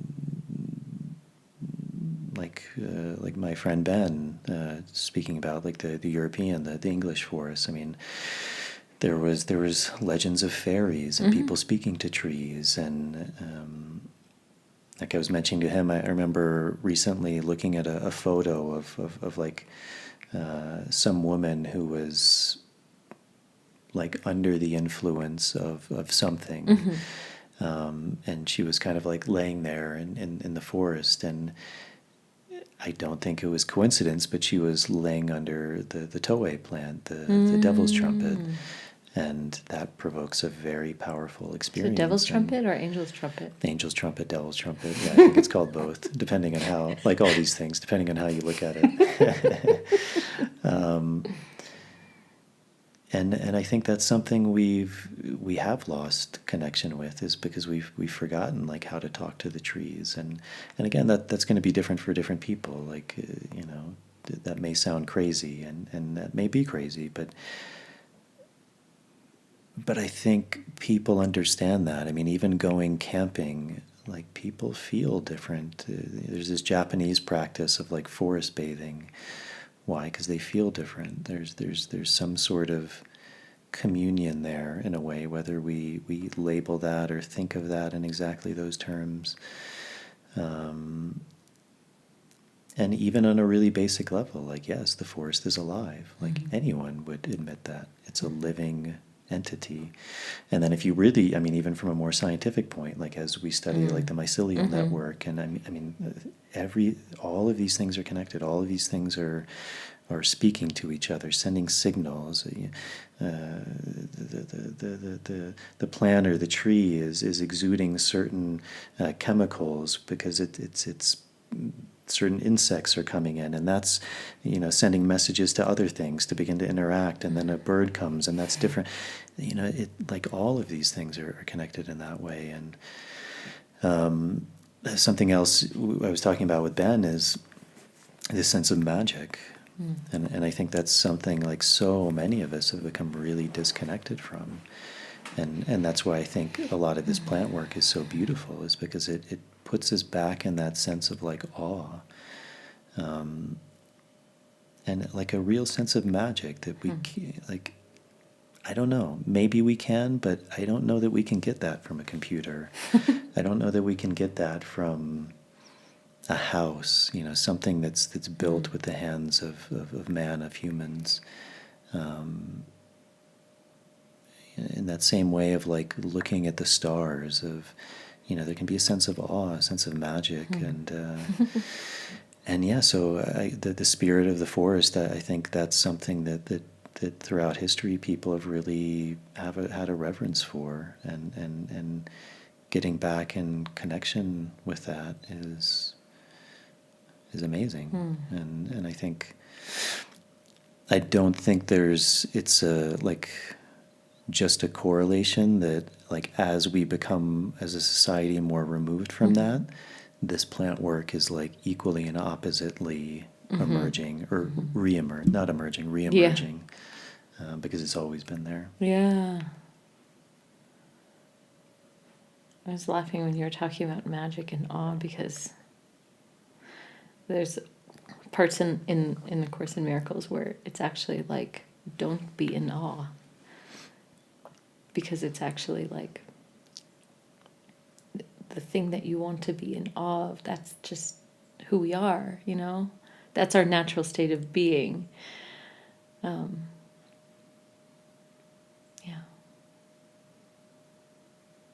Well, I'm not I think saying that's one of the perfect. qualities of awe is like when you were mentioning that idea of like the egoic split, like Yeah. when we are in awe, there's no me, Yeah. there's just awe, I like that. and then the me comes back, Oh. and it starts to label and oh, that's Sirius, and that's Orion, and that da, da, da, da. And then there's no more awe. Okay. So speaking of stars, all right. You're gonna get into the Aliens. Yeah. Aliens. Can't believe you haven't talked about aliens yet. No, I don't think so. Maybe. I mean, you've experienced some. I feel like everyone's had some alien experience at least, right? Or maybe not. I don't know. Have you? If you don't want to share, you don't have to. But. I think again for me, that's one of those words where it's. I think like it can mean so many different things for different people. Yeah. I think I like to just say alien as a like jarring, ridiculous association kind of thing. But yeah, it's much more than just the green beings with the black eyes thing. I mean, it kind of is what we were talking about. I think anyone who's worked with plant medicines for any amount of time would probably say they've encountered things that they can't explain.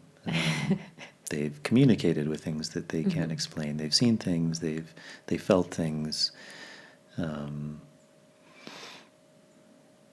again, like, what is alien? I mean, like, our body is more alien than it is human. Huh? What? We have more like parasites and bacteria Oh. and viruses, more like foreign DNA, foreign cells than we do human. Even like opening up our perception, which is something plant medicine does, is, just because we can't necessarily see or taste or touch or feel something with our five senses, that doesn't mean there aren't other things out there. Like, it was only when we developed the tools to see different spectrums of light that could we then acknowledge that there are other spectrums of light. Yeah. Before there weren't. And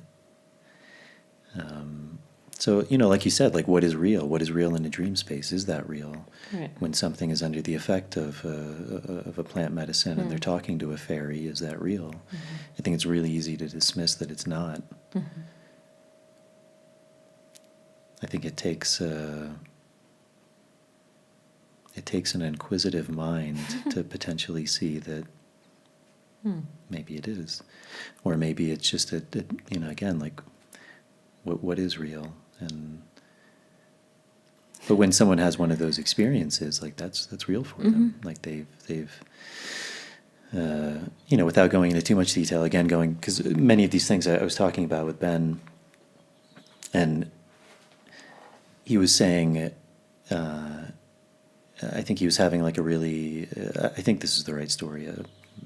If I'm telling it wrong, just go back and listen to the last podcast. But he was saying he was having like a really dark ceremony, and he was kind of like losing himself, and he was being attacked, and the shaman was being attacked, and he just started having this sense of like this word just kept coming up of love, love, love, and he just kept repeating it and repeating it more, and then he began singing it, and kind of like all of that darkness went away. And then he had that experience where, as he described it, like all of these spirits or all of these like fairies started like clapping and like applauding that, like, yes, like what you did worked. And that's also an experience I've had. Yeah. Fairies where- clapping? Yeah. Like if I've like I love found a that. plant that like, Oh. oh, that's what its use is. Yeah. And now, some people would say, well, that's just my imagination.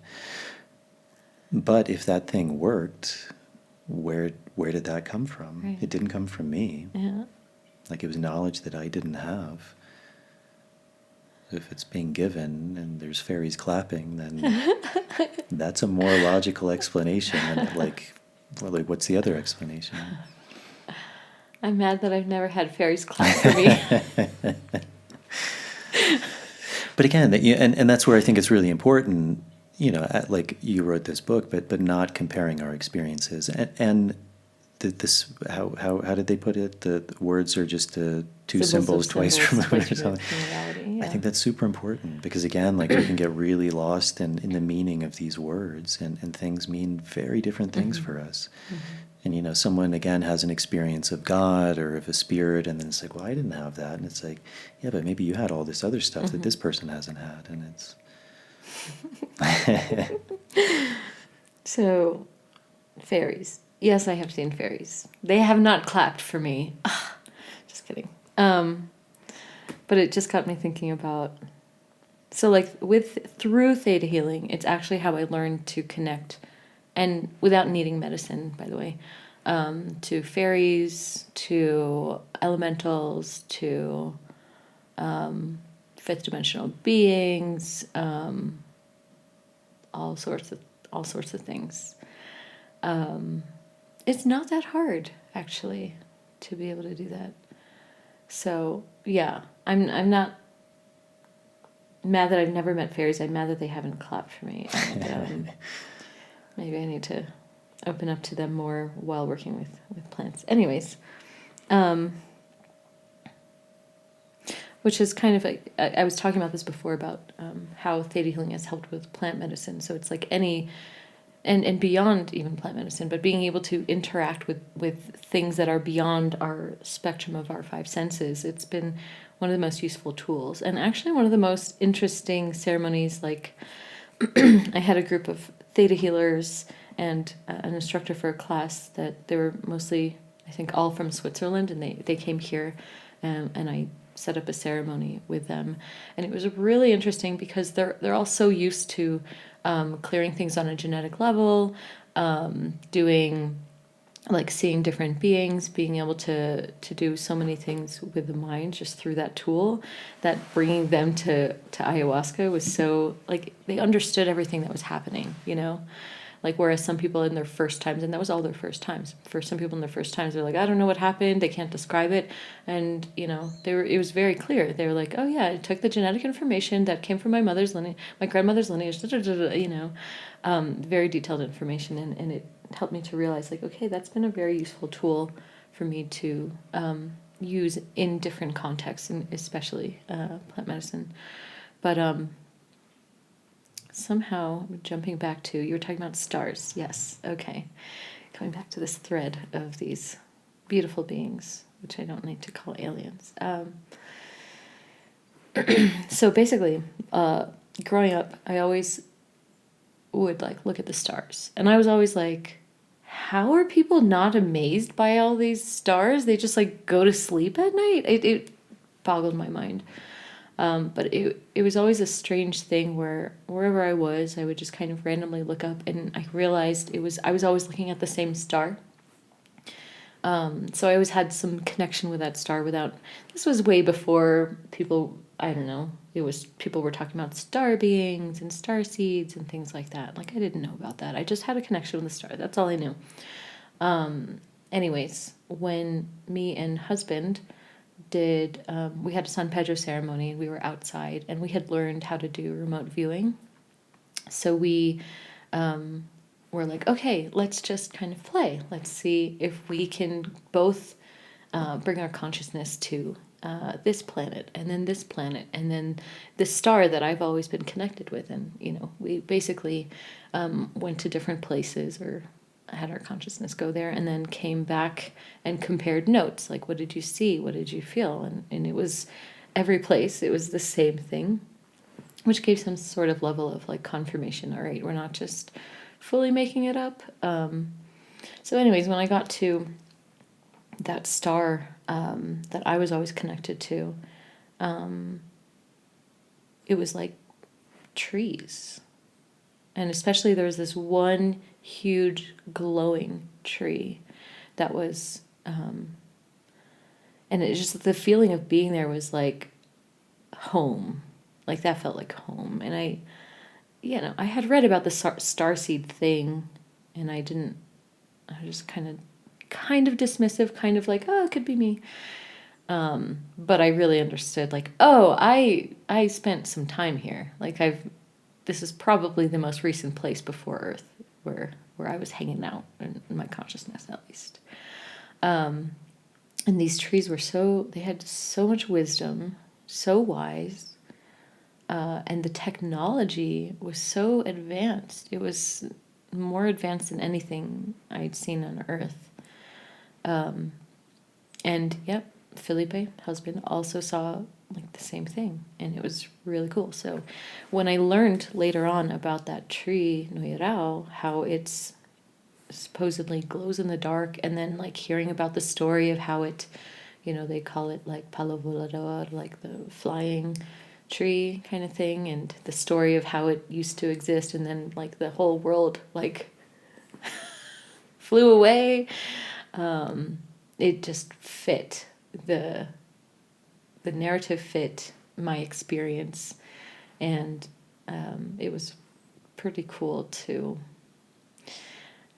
have the experience here to match that, and then to be able to diet it and connect with it in a way that it's like, oh, I already know you. I already know you, but it's like a remembering of some sort of the trajectory of this individual's path over time, over space and time. Yeah. So I just want to share that. Beautiful. Thanks. Yeah, that's a tree that I think a lot of people have had a really beautiful connection to, and I mean, trees they're in so many cultures. Yeah, it's like the tree of life. It's the tree that gives wisdom. It's the archetype between the connector between the heaven and the earth. Mm-hmm. It's the oldest living beings rooted into the earth, moving towards the heaven. A lot of wisdom, a lot of teaching. And, actually, Vienna, the woman who created and channeled Theta healing, she shared a story that once she asked the creator, like, show me the wisest being in the universe, and she was shown a tree. I think it makes a lot of sense to many of us. Mm-hmm. And one more thing about that time that we were remote viewing different places. So the place we went after, my place, was Arcturus. And I don't know if you've heard of the Arcturians, these beings. Isn't that a name of a clothing company? Is it? I think Arc'teryx. Oh, Arc'teryx. Yeah, that's different. Is this different? Okay. Though they do make quality things. Anyways, Arcturians. So they're beings that are somewhere around Arcturus, the star. So we also went there because Felipe had learned a healing modality, which is kind of like energy healing, but it's through these beings,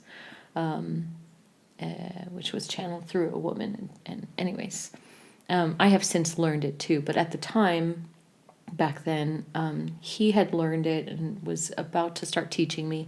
I was still very skeptical about the whole thing.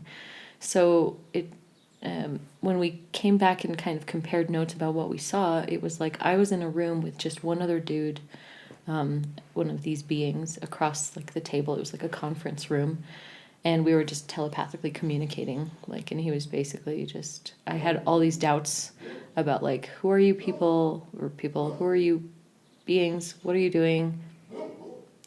So many questions, all my doubts, and he just like answered it all again telepathically, just because I guess that's how they communicate in general. So yeah, and when Felipe shared about his experience, it was like a whole conference full of them. So it was like we were on a craft, I guess is what people call it. But it's a very interesting healing modality to work with. Just because it's like, when talking about the different planes, I put them in the fifth plane. So they're like, if we're as humans on the third, it's just kind of like coming from that other perspective.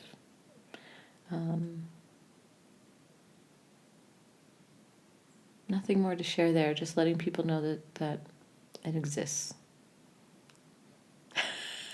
Well, if people in the are illusory sense. Sorry.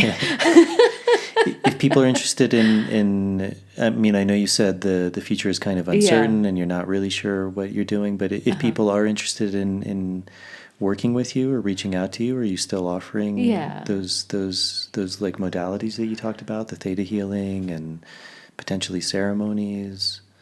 Yeah. Well, I'm not at a point where I can say I'm offering any sort of ceremonies. Definitely not. But in the future, I might end up doing something related to that. We'll see. But the things that I currently feel like I'm doing are theta healing sessions and classes if it's in alignment, Arcturian healing and classes if in alignment.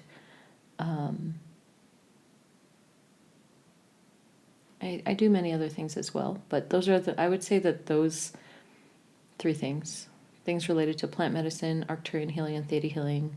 Also, I would say, of course, in miracles, are the things that I'm currently actively working with. And if being in alignment, meaning like you have a conversation with the person, and if you feel that would be beneficial to them. Yeah, for everyone, because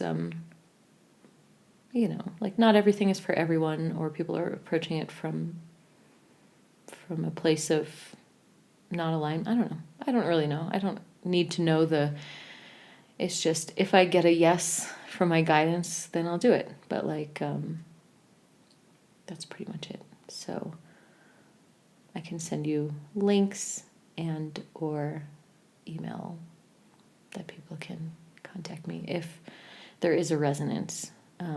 And I find that important, like not just like, for example, one of Felipe's mentors, like with Ayahuasca, he's been working with the medicine 30, 40 years. He tells people, like, don't recommend people to me. Don't do that at all. Don't send people. I don't want that. Which kind of acts as a filter in a way, Then if someone really wants to, it's almost like the master, like you have to ask like several times or like really show that you really want to be able to learn from this person. I don't feel personally like I want to be advertising like, hey, I'm doing all these things, but it's more like if there is this resonance, and it's in alignment and my guidance is yes, then I'm going to do that. And I think, I don't know, for now, I like that approach. Maybe it'll change. Who knows? Yeah. Well, beautiful, Paulette. Thank you so much for coming on. It's been a pleasure. Thank you. We did a long one, over 3.5 hours, maybe close to 4. Time. Yeah. But thank you so much, and we'll put those show notes or the links in the show notes, and I'm sure we can do another one of these someday when you have some more plans and we cross paths again and see I have what's so many new. more questions for you. So I do have a YouTube channel which is Sacred Valley Videos, which is interviewing people. Though I cut myself out of it fully, so it's more like showcasing people and the work they do. So I might interview you on there if you feel open. Great. Yeah, I'd love to. Cool. Beautiful. Well, thank you so much, and I hope everyone enjoys this. Thank you all for tuning in, and until part 2. Oh, thank you. All right, everybody, that is it. I hope you enjoyed that conversation with Paulette. It was a pleasure for me to sit down and catch up with her and to learn a bit more about her background, the work she does, and just kind of picking her brain. So I hope you enjoyed that conversation. As always, if you're able to support me and to support this podcast, that's a really big help. Patreon is a really beautiful option. It's a subscription service for as little as $1 a month. You can sign up. There's different tiers you can sign up for. It gives you back some really nice perks, things like early access to shows, bonus material, Q&As. So that's a really big help to me, to all of the patrons, the people who have signed up for that. Thank you very much. And if you're able to do that, thank you. That's a really big help. There's also the ability to direct donate via PayPal. I'll put a link to both of those in the show notes. Also now with YouTube, there's the option to join the channel. That gives you a lot of the same perks as the Patreon option, but it's via YouTube. And then as always, if you're not able to do that, subscribing to the show is a really big help. So on the YouTube channel, hitting the subscribe button, turning on the notification bell, liking the video. That may seem like a small thing, but that's a really big help with the algorithms, the subscriber count, which all goes into some magical formula of how big of an audience this show gets out to. And then similarly with the audio version, going on Apple Podcasts, following the show, leaving a starred rating and a short review, that's a really big help. So I think that's it. My next interview, I think, will be with Dr. Ido Cohen, who I interviewed in a collaborative effort with Deanna Rogers. I forget what episode that was, but maybe it was like 6 or 7 episodes ago. So Ido will be coming back on to talk a bit more about the work he does. And after that, I haven't scheduled anyone past that point. But as always, I will continue to try and bring on some really fascinating guests. So thank you all for tuning in. I hope you enjoyed this episode, and I will see you all on the next one.